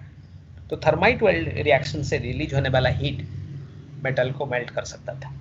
एल्यूमिनियम बहुत ज्यादा हीट रिलीज करता है, तुम अगर हाथ को ऐसा दिखाओगे ना, पाम ऐसा दिखा है मुझे, और मैं एल्यूमिनियम पाउडर स्पून में लेके आपके हाथ में रख दूं ना, खाली हाथ में डाल दो, हाथ में बर्न इंजुरी आ सकता है, मैंने इतनी ज्यादा रिएक्टिव एटमॉस्फेरिक एयर के साथ पूरा ऑक्साइड बना लेता है और काफी हीट लिबरेट करता है। मैंने पाउडर कहा, पाउडर होने से सरफेस एरिया काफी हाई है तो तेजी से रिएक्शन करेगा, एनफ हीट रिलीज कर देगा। ये था अदर रिड्यूसिंग एजेंट। आपको पूरा क्रॉल प्रोसेस पूरा पूछे जाते हैं क्रॉल प्रोसेस। एक दो और भी एग्जांपल डाल सकता हूँ, जैसे boron oxide sorry boron oxide को पोटेशियम मैग्नीशियम आदि से रिड्यूस करते हैं। तो हम अदर रिड्यूसिंग एजेंट देख रहे थे। ये वाटर गैस है, वाटर गैस रिड्यूसिंग एजेंट की तरह काम करता है। Crawl process, alumino thermite welding, है ना, ये सब टाइटल सबको पता होना चाहिए, एकदम पता होना चाहिए, ये सब है, आप एकदम क्वेश्चन में दिखता है। अब पॉइंट डी क्या है, reduction using other reducing agent में मैंने पॉइंट डी में लिखा, मैं जनरल एक्सट्रैक्शंस लिख रहा हूँ। पॉइंट ई में आएगा, पॉइंट ई में एक एक्सट्रैक्शन प्रोसेस लेके आऊंगा जो इसको यहीं पे कंप्लीट कर दूंगा, दोबारा वो पढ़ाऊंगा नहीं। वो है तेरा लीचिंग। लीचिंग की एक और टाइटल होता है hydrometallurgy. I find hydrometallurgy is more appropriate term than leaching, but NCERT ने लीचिंग हाइड्रोमेटलर्जी को टुगेदर लिखा है और बहुत सारा किताब भी टुगेदर यूज करते हैं। लीचिंग और हाइड्रोमेटलर्जी में क्या माइनर डिफरेंस है देखिए, वो डिफरेंस शायद हम यूज ना करें लिखने के समय, बट क्या डिफरेंस है।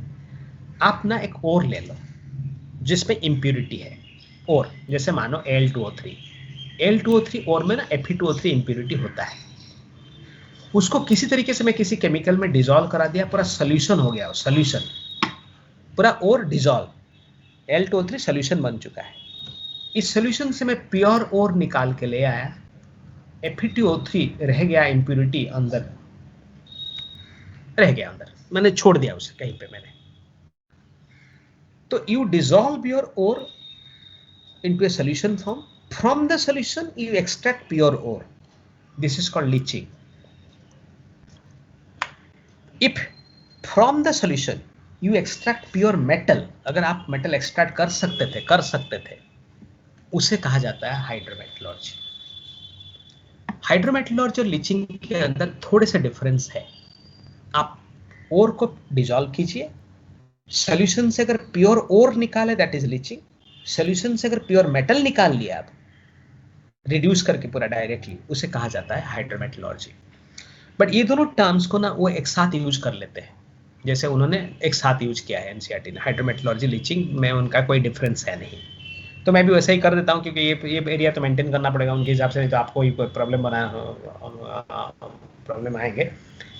हम यहाँ क्या पढ़ने जा रहे हैं, हम यहाँ लीचिंग नहीं पढ़ेंगे, मैं प्यूरिफिकेशन नहीं पढ़ा रहा हूँ, मुझे एक्सट्रैक्शन पढ़ाना है। तो मैं कुछ एग्जांपल्स ऑफ हाइड्रोमेटलर्जी लूंगा, ये हाइड्रोमेटलर्जी का कुछ एग्जांपल लूंगा जहाँ मेटल एक्सट्रैक्शन करूंगा सोल्यूशन में पहले डिसॉल्व करके ओर को, हालांकि उसको भी मैं लीचिंग बोलूंगा बट वही पढ़ाऊंगा। इसमें बेस्ट एग्जाम्पल होता है गोल्ड एंड सिल्वर। तो हम पढ़ने जा रहे हैं गोल्ड सिल्वर की एक्सट्रैक्शंस।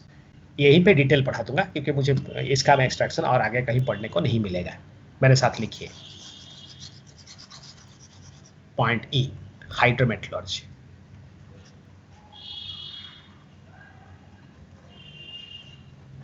मैं हाइड्रोमेटलर्जी टाइटल के साथ लिख रहा हूं, प्रिंसिपल लिखा दो। प्रिंसिपल क्या है? ore is dissolved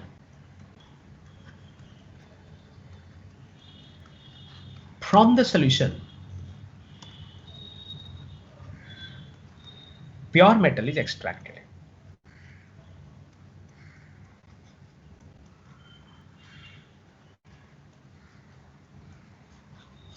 pure metal extract किया जाता है इन हाइड्रोमेटलर्जी।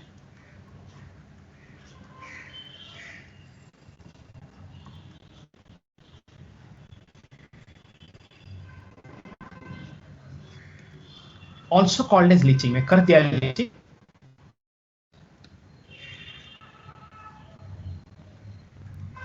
ये इसकी प्रिंसिपल है। Silver and gold,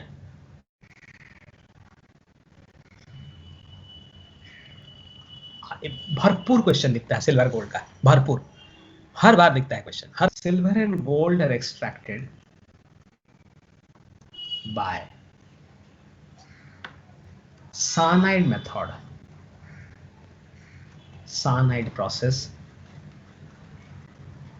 an example of hydrometallurgy।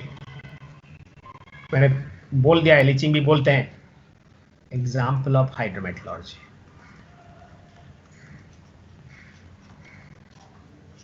This process, this cyanide process,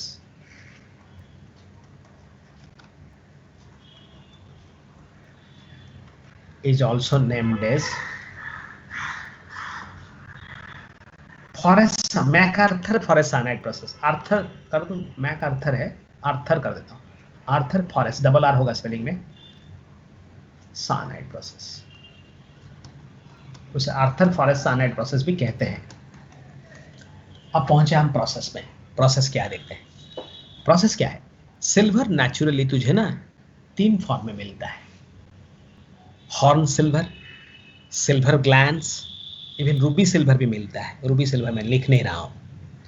horn silver, silver glance and native form, तीनों का तीनों फॉर्म सोडियम साइनाइड में सॉल्युबल है, पूरा सॉल्युबल हो जाएगा। लिखते हैं, silver is available in native form. Native माने प्योर फॉर्म, नेटिव फॉर्म माने मिनरल नहीं, वो सिल्वर ही है। हम ऊपर इंट्रोडक्शन में लिखे थे नेटिव फॉर्म जो कि Ag है actually, silver glance, silver glance Ag2S है, तो मिनरल का लिस्ट पढ़ेगा, ये सब एक एक करके आ रहे हैं बीच बीच में। Silver glance and horn silver,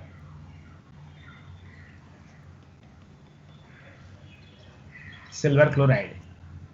ये सब पढ़ने के लिए ना अच्छा किताब होता है इंडस्ट्रियल केमिस्ट्री। अच्छा किताब केमिस्ट्री किताब नहीं होता है, बस एनसीईआरटी में कुछ समझ में नहीं आएगा पढ़ के वहां से।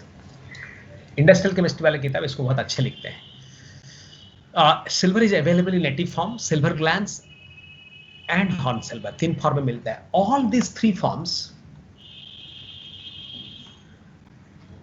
these 3 forms are soluble in aqueous sodium cyanide। बस गोल्ड के बारे में सेपरेट लिखूंगा, पहले सिल्वर कंप्लीट कर लूं। साइनाइड प्रोसेस में पूरा सॉल्युबल कर दिया जाता है। आपको इक्वेशन पढ़ना पड़ेगा, इक्वेशन पूरा कंप्लीट में लिख रहा हूं, बैलेंस नहीं कर रहा हूं। एजिशियन plus water plus oxygen, oxygen देना पड़ता है, एयर पास करना पड़ता है, तब ये बनाएगा तेरा NaAgCN2। बैलेंस करने से एकदम ठीक आएगा, मैं बैलेंस नहीं कर रहा हूं, NaOH। सिल्वर को ऑक्सीडाइज करने के लिए ना थोड़ा एयर पास करना पड़ेगा, ये सॉल्युबल है, पूरा सॉल्युबल हो जाता है। सोडियम आर्जेंटोसाइनाइड सॉल्युबल है। सिमिलरली अगर आप सिल्वर ना, आपकी और अगर सिल्वर ग्लैंस है, Ag2S है, आप सोडियम साइनाइड दोगे ना, तो ये बनाएगा sodium argentocyanide plus sodium sulphide. But ये सोडियम सल्फाइड को मीडियम से डिकम्पोज कर देना पड़ता है, because it can force the reaction in the backward direction. पता है sulphur has a strong affinity for silver. ये थोड़ा सा मैं बता के रखो, पता नहीं बाद में कब काम में लग जाएगा. सुन मेरी बात, आज मुझे कोई पूछे कि सर नेचर में कॉपर क्यों, बताओ तो कॉपर सल्फाइड की फॉर्म में मेजरली मिलता है. सिल्वर क्यों मेजर सिल्वर सल्फाइड की फॉर्म में मिलता है, क्यों सिल्वर ऑक्साइड की फॉर्म में नहीं मिलता है, कॉपर क्यों ऑक्साइड की फॉर्म में नहीं मिलता है मेजर अमाउंट, व्हेरेज एल्यूमिनियम तो ऑक्साइड फॉर्म में मिलता है. क्या कोई एक्सप्लेनेशन है या बस ऑब्जर्वेशन है? अगर कुछ एक्सप्लेनेशन लेके मैं आ सकता हूं तो वो थ्योरी कहलाएगा. होगा ये थ्योरी? तो किसी ने इसे एक्सप्लेन करने की कोशिश किया था. इसको कहते हैं HSAB. HSAB माने हार्ड सॉफ्ट एसिड बेस, या सिंपल हार्ड सॉफ्ट कॉम्बिनेशन भी बोल सकते हो आप.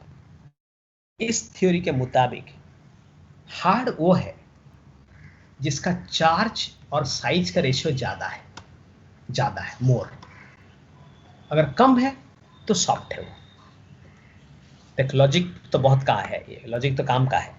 क्योंकि अर्थ जब मोल्टेन स्टेज में था तो आज जिन रिएक्शंस को करने के लिए मुझे हीट करना पड़ रहा है वो उस दिन अपने आप हो रहे थे. उन्हें मौका मिला था रिएक्शंस करने की, क्योंकि अर्थ तो मोल्टेन स्टेज में था. तब कॉपर ने सिलेक्टिवली सल्फर को चुना, कॉपर ने ऑक्साइड नहीं चुना. एल्यूमिनियम ने ऑक्साइड ही चुना, सल्फर नहीं चुना. मैंने तो उन्हें मौका दिया था क्योंकि तब रिएक्शन कर सकते थे वो. तो कहीं ना कहीं कॉपर कंफर्टेबल है सल्फर के साथ. मैंने थर्मोडायनेमिकली ये कंपाउंड ज्यादा स्टेबल होगा. कंफर्टेबल का मतलब थर्मोडायनेमिक स्टेबिलिटी. एल्यूमिनियम ये ज्यादा स्टेबलाइज्ड है ऑक्साइड के साथ ही.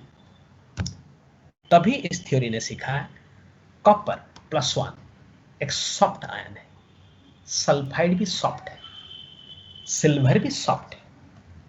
सॉफ्ट कॉम्बिनेशन ज्यादा स्टेबल होते हैं. एल्यूमिनियम हार्ड है, ऑक्साइड हार्ड है, चार्ज टू साइज बहुत ज्यादा है, तो हार्ड कॉम्बिनेशन ज्यादा स्टेबल होते हैं. तो ये हार्ड कॉम्बिनेशन की नतीजा है. उसी समय में सोडियम भी था, सोडियम भी होगा, पोटेशियम भी होगा, मैग्नीशियम भी होगा, कैल्शियम भी होगा. ये सब ऑक्साइड के साथ कंबाइन किए, ये सब हार्ड है. सर बड़े हाँ एल्यूमिनियम हार्ड है लेकिन सल्फर क्यों सॉफ्ट है? अरे उस साइज का तो आएगा ना. सुनो, हार्ड सॉफ्ट का जो क्लासिफिकेशन है वो ना आप पूरा डिटेल देखोगे तो उस पे border line hard, border line soft भी है. अच्छा.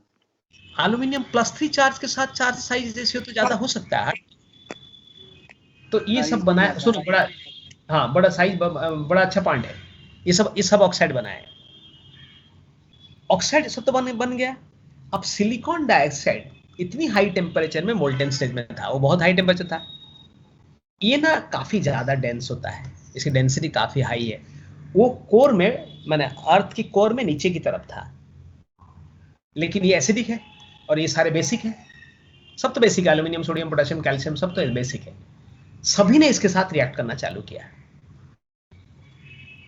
एसिड बेस रिएक्शंस होने लगा.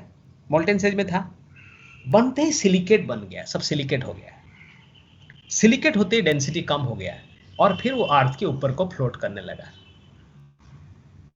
और फिर धीरे धीरे जैसे टेम्परेचर कम हुआ तो वहीं पे आके जम गया. इसलिए आज हम बोलते हैं earth's crust is basically made up of silicates. Earth's crust silicate से ही बना है, मिट्टी में सिलिकेट्स ही है. लैंड स्लाइडिंग सिलिकेट्स की वजह से ही होता है. सिलिकेट की लेयर एक दूसरे के ऊपर स्लाइड करते रहते हैं. तो ये मैंने क्यों कहा, ये किस कॉन्टेक्स्ट में कहा? ये जो सल्फर है ना, इसको बड़ा लगाव है सिल्वर के साथ, तो बनने नहीं देगा, इसको धक्का मारेगा रिएक्शन को पीछे की तरफ, बनने नहीं देगा. उसको इच्छा है सिल्वर के साथ रहने की. तो in order to force the reaction to completion, you want your silver in the form of soluble sodium argentocyanide, you have to pass oxygen, which will decompose the sulfide to sulfate, and your reaction will proceed towards completion. Otherwise, the sulfide part of the product side will force your reaction to backward direction, because silver has a strong tendency for sulfur. तो ये बात मैंने देखोगा। तो air यहाँ क्यों पास किए थे आप ना, सिल्वर को ऑक्सीडाइज करने के लिए। एयर यहाँ क्यों पास कर रहे हैं, सिल्वर को ऑक्सीडाइज करने के लिए नहीं, सिल्वर तो ऑलरेडी ऑक्सीडाइज था, +1 तो था, फिर भी मैं एयर पास करूंगा, अलग कारण है, इसको डिस्ट्रॉय करने के लिए पास करूंगा, एयर को पास करूंगा। ये इसकी केमिस्ट्री है। कुछ कुछ अच्छे केमिस्ट्री पढ़ने को मिलेगा इनऑर्गेनिक के अंदर। आपका अगर माइंड ओपन है पढ़ने के लिए तो आपको अच्छे केमिस्ट्री कुछ मिलेगा पढ़ने के लिए। चलिए, ऐसा नहीं कि सब कुछ हमें याद रखना पड़ता है, हम कुछ समझते नहीं। चलो नेक्स्ट पॉइंट में लिखता हूँ। इन ऑर्डर टू, मैं वो हार्ड सॉफ्ट नहीं लिख रहा हूँ, वो नहीं लिख रहा हूँ। In order to destroy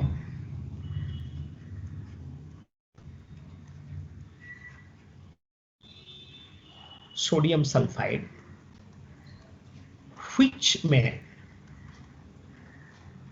force the backward reaction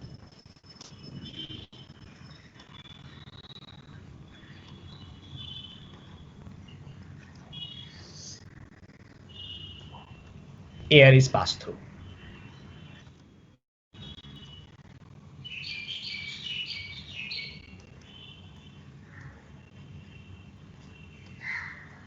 sir हमारा सॉइल बेसिकली सिलिकेट ही है। हाँ, सॉइल किसी भी पत्थर में 90% सिलिकेट्स होता है। सर अर्थ तो की हम क्रस्ट लोग वहाँ पर से से- सिलिकॉन एक्सट्रैक्ट कर सकते हैं। अच्छा, सिलिकॉन आपको एक्सट्रैक्ट करना है ना, सिलिकेट से सिलिकॉन एक्सट्रैक्ट करना है। रुकिए मैं भी थोड़ा सोचूं, क्योंकि सिलिकॉन एक्सट्रैक्शन के ऊपर मेरा आइडिया भी कम है। सिलिकॉन ना, सिलिकॉन डाइऑक्साइड की फॉर्म में अगर ले जाऊंगा तो फिर कार्बन देके हीट करने से सिलिकॉन पूरा वोलाटाइल बन के निकल सकता है। सुन, अगर मैं किसी तरीके से इसको ले जाऊं, ये बना मान, और कार्बन के साथ हीट करूं ना, पूरा सिलिकॉन बनेगा, पूरा बनता है, कार्बन इसे भी रिड्यूस करता है, और ये वोलाटाइल सब्सटेंस है, पूरा निकल सकता है। बट मेरा डेडलॉक कहाँ बना, मैंने तेरा सवाल को मैं कहाँ एड्रेस नहीं कर पा रहा हूं, वो ये है कि सिलिकेट्स को सिलिकॉन डाइऑक्साइड कैसे बनाऊं।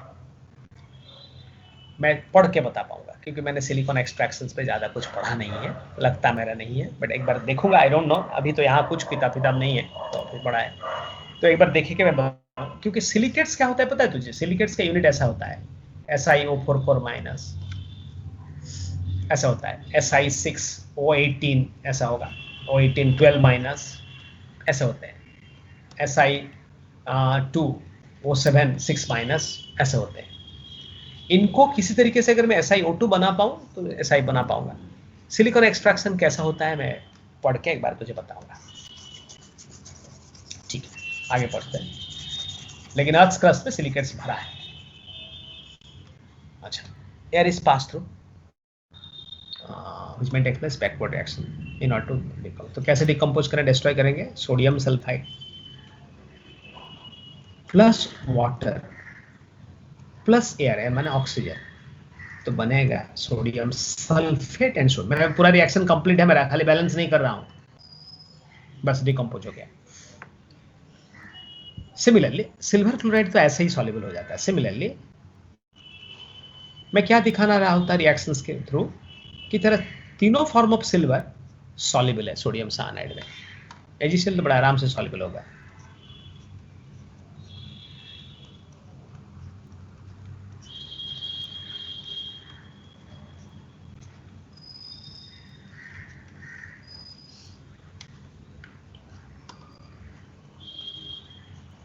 सॉल्युबल। ना इस सॉल्यूशन से मैं क्या करूं, from the solution of sodium argentocyanide, silver is extracted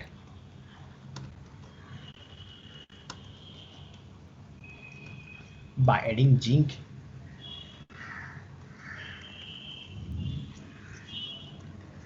market में किताब है बालाजी पब्लिकेशंस का, जो फिजिकल केमिस्ट्री की किताब मैं रिकमेंड करता हूं, जो नरेंद्र अवस्थी का है, उन्हीं पब्लिकेशन का एक इनऑर्गेनिक बुक है, जयसवाल कुछ ऑथर है, बहुत सारा आउट ऑफ सिलेबस का क्वेश्चन है।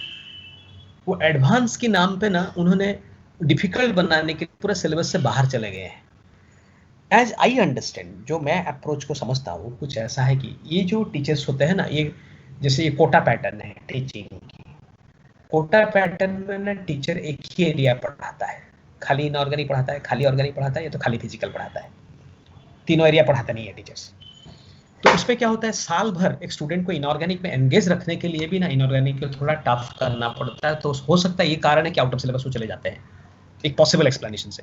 जसवाल किताब मैं किसी को रेकमेंड नहीं करता है, क्योंकि ऐसे भी काफ़ी भारी है मेरा कॉन्टेंट्स, इसके ऊपर और भारी करने का कोई मुझे इंटेंशन मेरा नहीं है। मुझे एकदम नहीं मिलता है वैसे क्वेश्चन, नहीं मिला है कभी भी। वो क्वेश्चन एकदम सिलेबस के अंदर रहते हुए बनाते हैं, बहुत अच्छे बनाते हैं। सिंस इनऑर्गेनिक के अंदर ट्विस्ट एंड टर्न करने की उनको स्पेस बहुत कम है, तो क्या करते हैं, ज़्यादातर क्वेश्चंस को क्वालिटेटिव एनालिसिस से लेते हैं, जहाँ रोड मैप बना सकते हैं। ए नाम का कंपाउंड था, बी दिया, बी से सी दिया, सी से डी दिया, वो काफ़ी चैलेंजिंग हो जाता है एक स्टूडेंट के लिए। तो उन्हें सिलेबस से बाहर जाना नहीं पड़ता है क्वेश्चन बनाने के समय। कोऑर्डिनेशन में कुछ है, अच्छा कॉन्सेप्ट है, उसका इस्तेमाल करते हैं क्वेश्चन बनाने के समय। जहाँ आईआईटी के लिए क्रैश कोर्स होता है, क्रैश कोर्स इनऑर्गेनिक से 2 चैप्टर पढ़ाया जाता है, वो क्वालिटेटिव एंड कोऑर्डिनेशन, बाकी पढ़ाया ही नहीं जाता है क्रैश कोर्स में। तो मैं इसलिए कह रहा हूँ कि इधर उधर से हाथ लगाना नहीं क्वेश्चंस को लेके। आपको आउट ऑफ सिलेबस का बहुत सारा क्वेश्चन मिल जाएगा, क्योंकि मार्केट में प्लेंटी अवेलेबल है। तो silver is extracted by adding zinc. यहाँ WBJ का क्वेश्चन था, क्वेश्चन WBJ का बड़ा अच्छा था। क्या था मैं बताऊंगा, लिखो कैसे रिएक्शंस लिखो। WBJ क्वेश्चन बड़ा अच्छे होते हैं। उनके क्वेश्चन का सबसे अच्छा मुझे क्या लगता है कि वो कोई भी रिएक्शन तुझे पूछेंगे ना, वो एरो मार्क के ऊपर जो लिखा होगा ना, वो टिपिकल कंडीशंस होगा, एकदम ठीक लिखा होगा। इतना टेम्परेचर में हीट करो, फिर हाइड्रोलाइज करो, ऐसा लिखा होगा। पूरा एकदम टिपिकल लैंग्वेज है, जो कि जेईई मेंस में दूर दूर तक नहीं दिखता है। बड़ा पुअर प्रेजेंटेशन है उनका वो वाला एरिया, एडवांस में पूरा ठीक दिखता है। WBJ का क्वेश्चन ये सब पूरा एकदम ठीक रहता है, केमिस्ट्री बहुत ठीक रहता है। सोडियम आर्जेंट WBJ ने उस साल क्या पूछा था, उन्होंने गोल्ड एक्सट्रैक्शन पूछा कि गोल्ड एक्सट्रैक्शन के समय में बनने वाले कॉम्प्लेक्स की कोऑर्डिनेशन नंबर बताओ।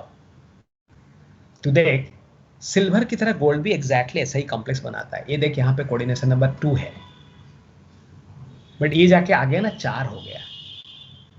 ये यही जानना चाहते थे, मेरा तेरा आंसर है 2 और 4। पहले जो सिल्वर सॉल्युबल हुआ, सोडियम आर्जेंटोसाइनाइड कॉम्प्लेक्स बना के सॉल्युबल हुआ, वहां सिल्वर की कोऑर्डिनेशन नंबर 2 है। अगर तुम्हारे मन में सवाल है कोऑर्डिनेशन नंबर क्या है सर, सॉलिड स्टेट में मैंने पढ़ाया था, लेकिन कॉम्प्लेक्स में एक बार मैं पढ़ाऊंगा। कोऑर्डिनेशन नंबर सिंपल है, कितनी लाइगैंड बॉन्ड बनाते हैं कोऑर्डिनेशन नंबर बोलते हैं। जब जिंक दिए ना, ये जिंक आप डाले ना, zinc is more positive than silver, तो जिंक जाके कॉम्प्लेक्स बना लिया, सिल्वर को रिप्लेस कर दिया। लेकिन जिंक कॉम्प्लेक्स बनाया ना तो कोऑर्डिनेशन नंबर 4 करके बना लिया, इसे सिल्वर एक्सट्रैक्शन हो गया। ये सिल्वर एक्सट्रैक्शन है। नेक्स्ट इसी में मैं लिखूंगा गोल्ड इज, ये एक्सट्रैक्टेड सिल्वर है, कुछ मार्क नहीं कर रहा हूँ, ये सिल्वर एक्सट्रैक्ट। लेकिन प्यूरिफिकेशन अलग बात है, रिफाइनिंग ऑफ सिल्वर अलग बात होता है। ये बात मैंने रिफाइनिंग नहीं कर रहा हूँ, मैं एक्सट्रैक्शन की बात कर रहा हूँ। रिफाइनिंग मेरा सेपरेट हेडिंग है। Gold is also available. Sir ये जो कॉम्प्लेक्स बनते हैं उसमें क्या वो कोवैलेंट बॉन्ड हाँ, कोऑर्डिनेट बॉन्ड है, कोऑर्डिनेट कोवैलेंट बॉन्ड है। साइनाइड हम पढ़ेंगे पूरा कोऑर्डिनेशन कॉम्प्लेक्स का, एकदम बहुत मैंने जितना चाहिए उतना एकदम पूरा पढ़ेंगे। Okay sir. Gold is also available in native form. Gold native form में, अच्छा मैं ऑल्सो अवेलेबल ना लिखूं, अच्छा नहीं लिखा, ओनली अवेलेबल लिखता हूं। गोल्ड सिर्फ नेटिव फॉर्म में ही मिलता है, नोबल मेटल है ना, only available in native form. It is also soluble in sodium cyanide, वो भी सोडियम साइनाइड में सॉल्युबल होता है। हम फॉरेस्ट साइनाइड प्रोसेस लिख रहे हैं, तो गोल्ड के लिए रिएक्शंस आप ऐसा लिखोगे, gold sodium cyanide water plus oxygen, जैसा सिल्वर के लिए लिखे थे एग्जैक्टली वैसा ही रिएक्शन से, वैसा एग्जैक्टली कॉम्प्लेक्स है। Sodium AuCN2 plus NaOH। ना इस सॉल्यूशन के अंदर AuCN2 के अंदर मैं जिंक ऐड कर दूं तो फिर वही कॉम्प्लेक्स बनेगा, Na2ZnCN4 और AU एक्सट्रैक्ट हो गया, लिबरेट हो गया। तो मेटलर्जी एक्सट्रैक्शंस मैंने हाइड्रोमेटलर्जी लिखा है।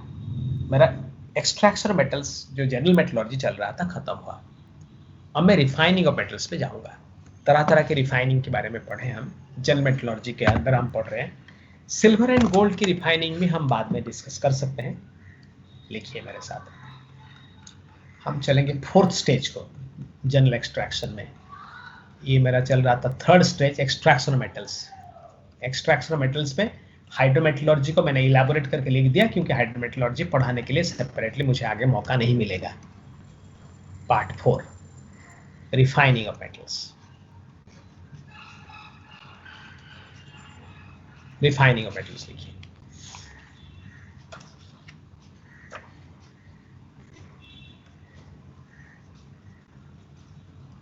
रिफाइनिंग ऑफ मेटल्स में हर बार क्या होगा, एक एग्जाम्पल आएगा। एग्जाम्पल माने एक प्रिंसिपल आएगा, कोई टाइटल आएगा, टाइटल के साथ कुछ प्रिंसिपल आएगा और प्रिंसिपल के साथ कुछ एग्जाम्पल्स होंगे।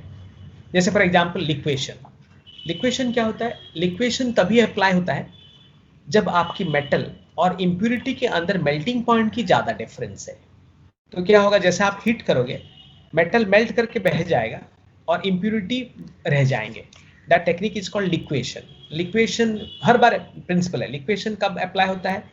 जब मेटल एंड इम्प्यूरिटी की मेल्टिंग पॉइंट में ज्यादा डिफरेंस है।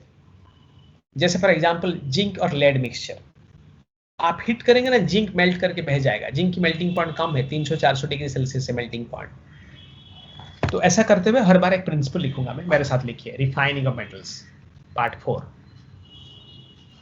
इसका फिर सेपरेट स्टेप्स है। पहला है लिक्वेशन।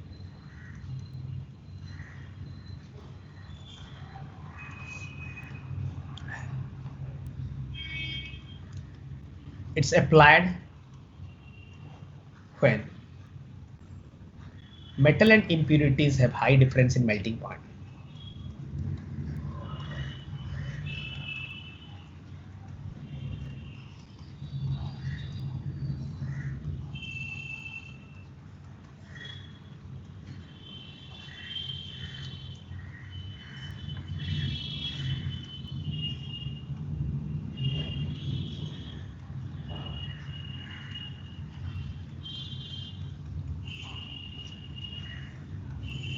बाकी मैं एक्सप्लेन नहीं करूंगा, मैं एक एक्सप्लेनेशन समझ में आता है। Bismuth, tin and zinc are purified by this method.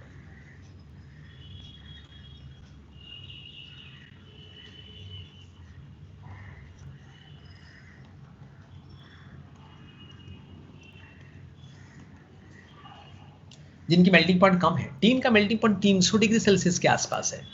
300 degree में मेटल मेल्ट कर जाता है। पॉइंट बी, पॉइंट बी है डिस्टिलेशन। बस वो मेल्टिंग पॉइंट है, ये बॉइलिंग पॉइंट है। मेटल और इंप्यूरिटी की बॉइलिंग पॉइंट में डिफरेंस अगर ज्यादा आया ना, तो ये प्यूरिफाई हो सकता है। मरकरी जिंक इस तरीके से प्यूरिफाई होते हैं। मरकरी जिंक कैडमियम ऐसा प्यूरिफाई हो जाते हैं। It's applied when metal and impurities have wide difference in boiling point.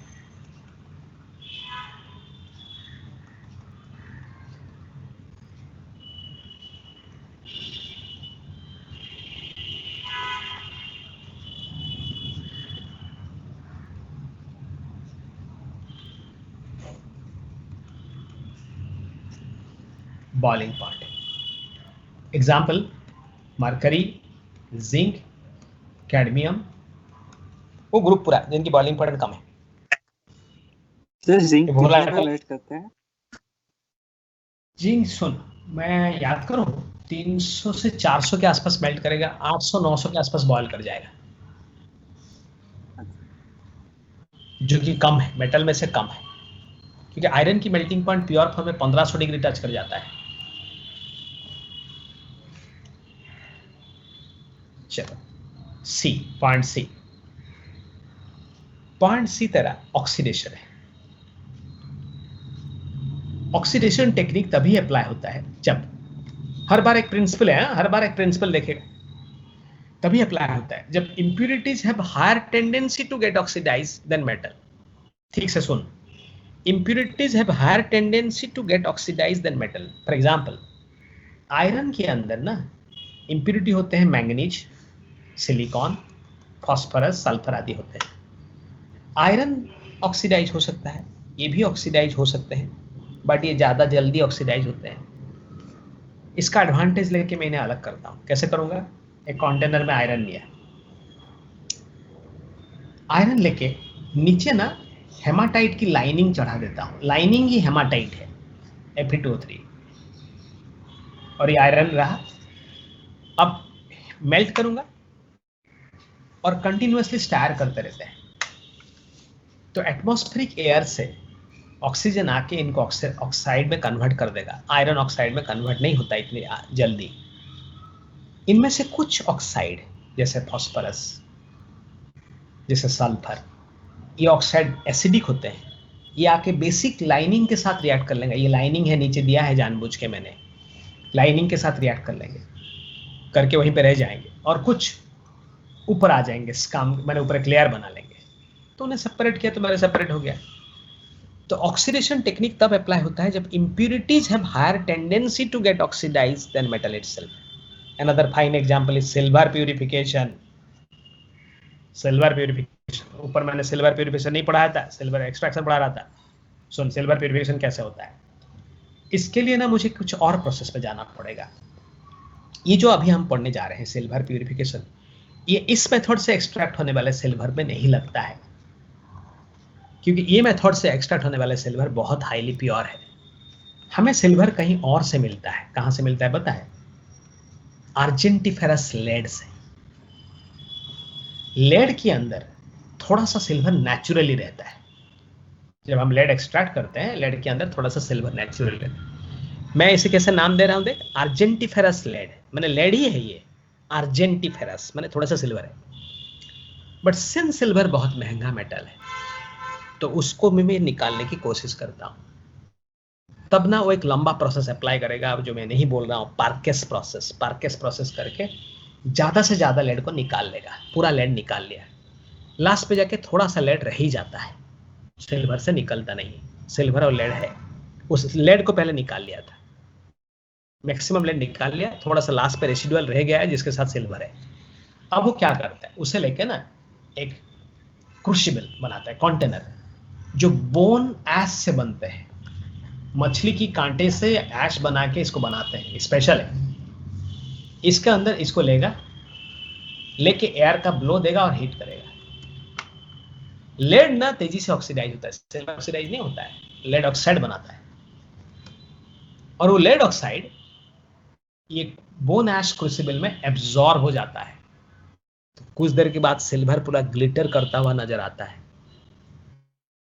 ये है कुपेल, इसे कहते हैं कुपेल. प्रोसेस को कुपेलेशन कहते हैं. तो ये दोनों में मैंने क्या एग्जांपल दिखा है आपको. impurities have higher tendency to get oxidized than the metal itself. तभी जाके मेथड अप्लाई हो रहा है. एक है आर्जेंटिफेरस लेड से lead, last trace of lead को निकालना सिल्वर से. और चलो लिखते हैं. इक्वेशन में ऐसा हो सकता है कि इम्प्यूरिटी पिघल जाएगा और मेटल जो है सॉलिड रहेगा. यूजुअली क्या होता है, ये ना नहीं मिलता है, ये केस नहीं मिलेगा, क्योंकि इम्प्यूरिटी की मेल्टिंग पॉइंट ज़्यादा होते हैं, मेटल की मेल्टिंग पॉइंट ज़्यादा कम होते हैं, इसलिए वो केस नहीं मिलता है हमें. सर इम्प्यूरिटीज ऐड करने से मेटल मेल्टिंग पॉइंट बढ़ जाता है. हाँ, मेटल को यूजुअली मेटल सबका मेल्टिंग पॉइंट तो हाई है. वो कुछ ही मेटल है जिनकी मेल्टिंग पॉइंट कम है. इम्प्यूरिटी इनकी तुलना में मेल्टिंग पॉइंट ज्यादा लिए बैठे थे. ऑक्सीडेशन लिखिए. ऑक्सीडेशन है कि impurities have higher tendency to get oxidized. And this is applied. ठीक है ना, प्रिंसिपल यूज कर दो, नहीं तो अंडरलाइंग प्रिंसिपल इज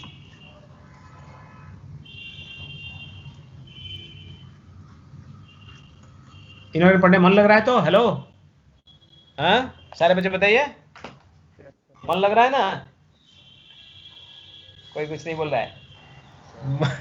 मन लगाना पड़ेगा. हाँ मन लगाना पड़ेगा, नहीं तो कोई रास्ता नहीं है. And the underlying principle is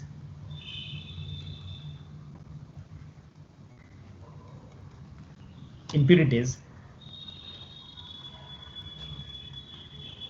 have higher tendency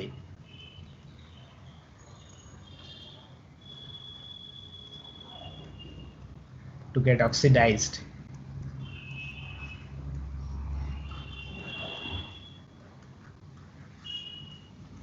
than the metal itself.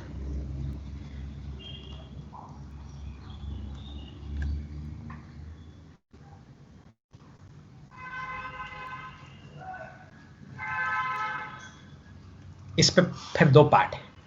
एक है बेसिमराइजेशन, ये बेसिमर कन्वर्टर में करते हैं. थॉमस बेसिमर के नाम से ये हुआ है. Bessemerisation. Iron contents impurities like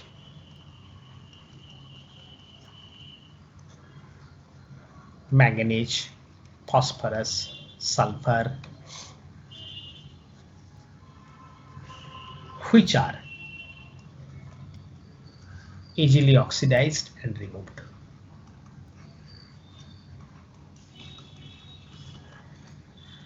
कैसे रिमूव किया डिटेल नहीं बताया.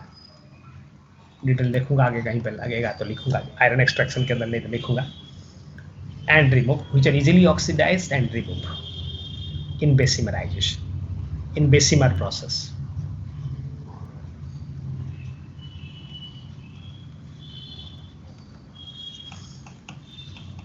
ये क्या है कि हमारा सिलेबस ऐसा बन गया है ना, बहुत पुरानी चीज रह गया है.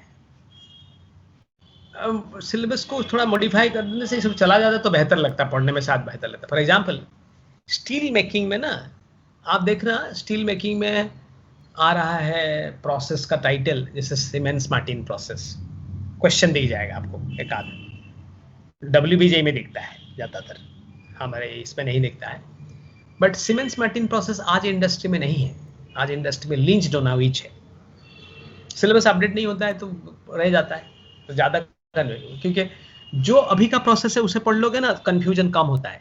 इसके अंदर क्या होता है, प्रोसेस जैसे डेवलप किया था सबको पढ़ाया जाता है थोड़ा थोड़ा करके, और मॉडर्न प्रोसेस ऐड ही नहीं हुआ है. जैसे थॉमस बेसिमर प्रोसेस मुझे नहीं लगता आज कभी यूज होता है. आज तो सब एक ही बात में कर लेते हैं, माने जहां से स्टील बनता है वहीं पे रॉट, जो स्क्रैप आयरन भी वहीं पे डाल देते हैं, सीधा हो जाता है steel. Iron contains impurities like manganese, phosphorus, sulfur, which are easily oxidized, removed in Bessemer process.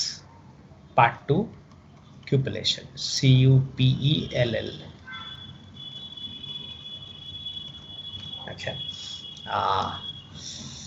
Last traces of lead from silver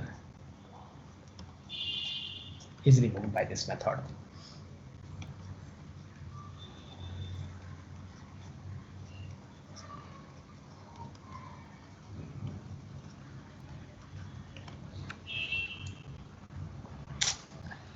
Impure substance is heated in cupel.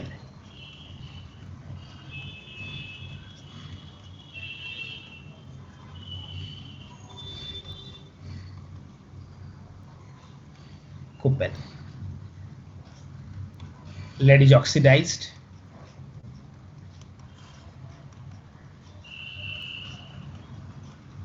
To lead oxide, which is absorbed by cupel.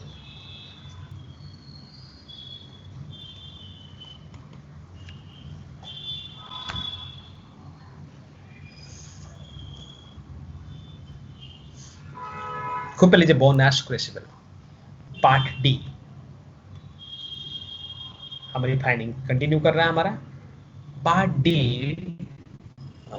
क्या बचा, मैं याद कर रहा हूँ. Vapour phase refining में जा सकता हूँ, और क्या कर सकता हूँ, और एक मेथड है पोलिंग कहते हैं. पोलिंग एक मेथड तो होगा. पोलिंग लिखिए तो पोलिंग.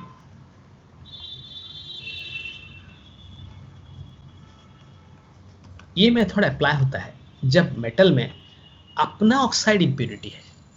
मेटल के अंदर इम्प्योरिटी कौन है ना, उसका उसका ऑक्साइड, खुद का oxide. This is applicable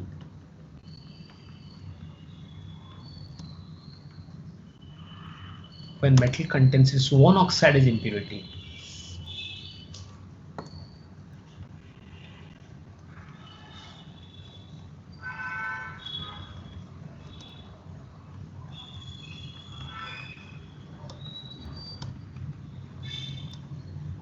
Impurity like tin and copper.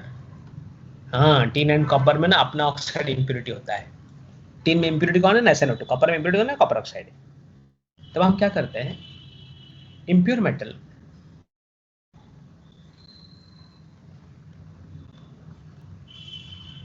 is heated with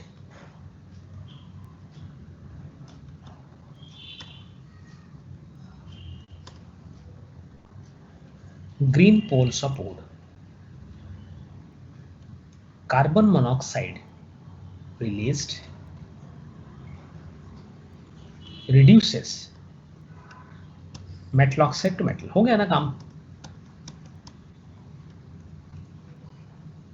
अपना ही तो ऑक्साइड था, रिड्यूस हो जाने से प्योर हो जाएगा. तो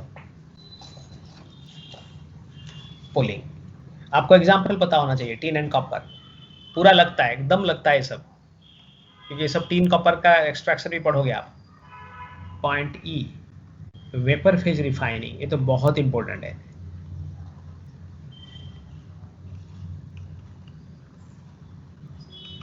वेपर फेज रिफाइनिंग भी ना दो पार्ट में पढ़ोगे आप.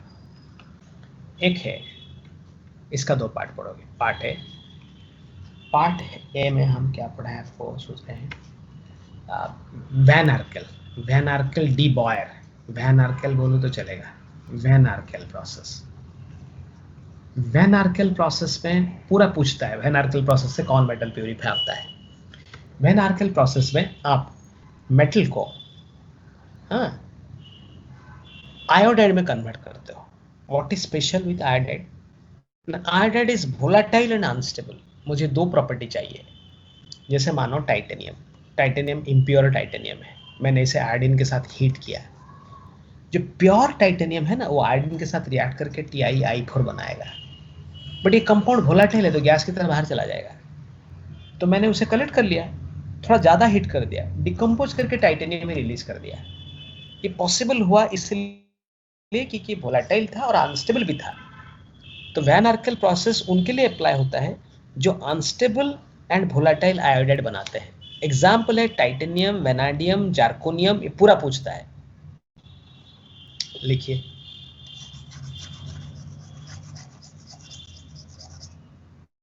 Metals, sir green poles of wood मतलब? हाँ, ग्रीन पोल्स ऑफ वुड का मतलब होता है तेरा, अरे ग्रीन काट माने ये जो हरा भरा काट होते हैं, काट. Okay. अरे कार्बन कंटेंट होगा ना उस पे. सुन क्या होता है, ग्रीन होने से क्या होगा ना, जब बर्न करेगा ना बहुत सारा कार्बन मोनोऑक्साइड आएगा, क्योंकि उस पे वाटर कंटेंट बहुत हाई होता है, तो फुल ऑक्सीडाइज नहीं हो पाता है. और कार्बन मोनोऑक्साइड ही रिड्यूस करता है ऑक्साइड को मेटल में. और क्या, van Arkel process metals which form क्या सोच रहा था, volatile and unstable iodides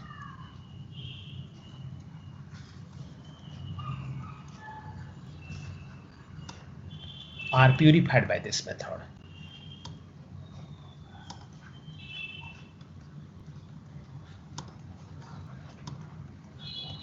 advantage क्या है इनका, डायरेक्ट क्वेश्चन होता है इसीलिए से. जैसे टाइटेनियम ये इम्प्योर है, आप आयोडीन के साथ हीट किए, हीट करें तो TiI4 बनाएगा.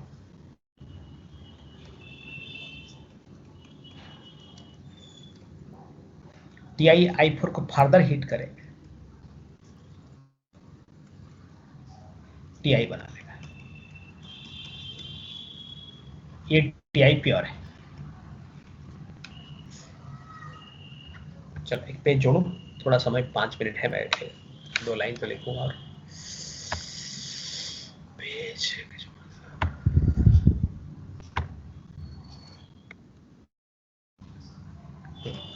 तो van Arkel metals which form volatile and unstable iodides are purified by this method. Van Arkel de Boer, titanium, zirconium, vanadium and hafnium, even tungsten भी होता है लेकिन टंगस्टन क्लोराइड की थोड़ा होता है, इसे मैंने लिखा नहीं, are purified by this method. सबसे पेनफुल क्वेश्चन तब होता है जब वो क्या कर रहे हैं, बहुत सारा मेटल लेके पूछते हैं इनमें से कौन वैन अर्कल प्रोसेस से प्यूरिफाई होता है। कोई अलग टेक्स्ट में एक और मेटल भी होगा और वो क्वेश्चन के अंदर दे देते हैं। ये इन हाउस एग्जाम में देखने को मिलता है, फाइनल एग्जाम में ऐसा क्वेश्चन देखने को मिलेगा नहीं, क्योंकि इंडस्ट्री में इतनी सारी मेटल है, बहुत डिफिकल्ट है चूज करना कि कौन वैन अर्कल से होता है। इंपॉर्टेंट है जानना कि ये होते हैं 4, पर कितना सारा मेटल सब जानता हूं मैं ऐसा बोलना बहुत मुश्किल है, क्योंकि मैंने टंगस्टन के बारे में वैन अर्कल प्रोसेस पढ़ा था, बट टंगस्टन क्लोराइड के थ्रू होता है, आयोडाइड के थ्रू नहीं होता है। पार्ट 2 में मॉन्ड्स प्रोसेस है, ये बहुत पॉपुलर है क्वेश्चन में। ये एक्सक्लूसिव फॉर निकेल, ये सिर्फ निकेल के लिए है। This is exclusively nickel purification.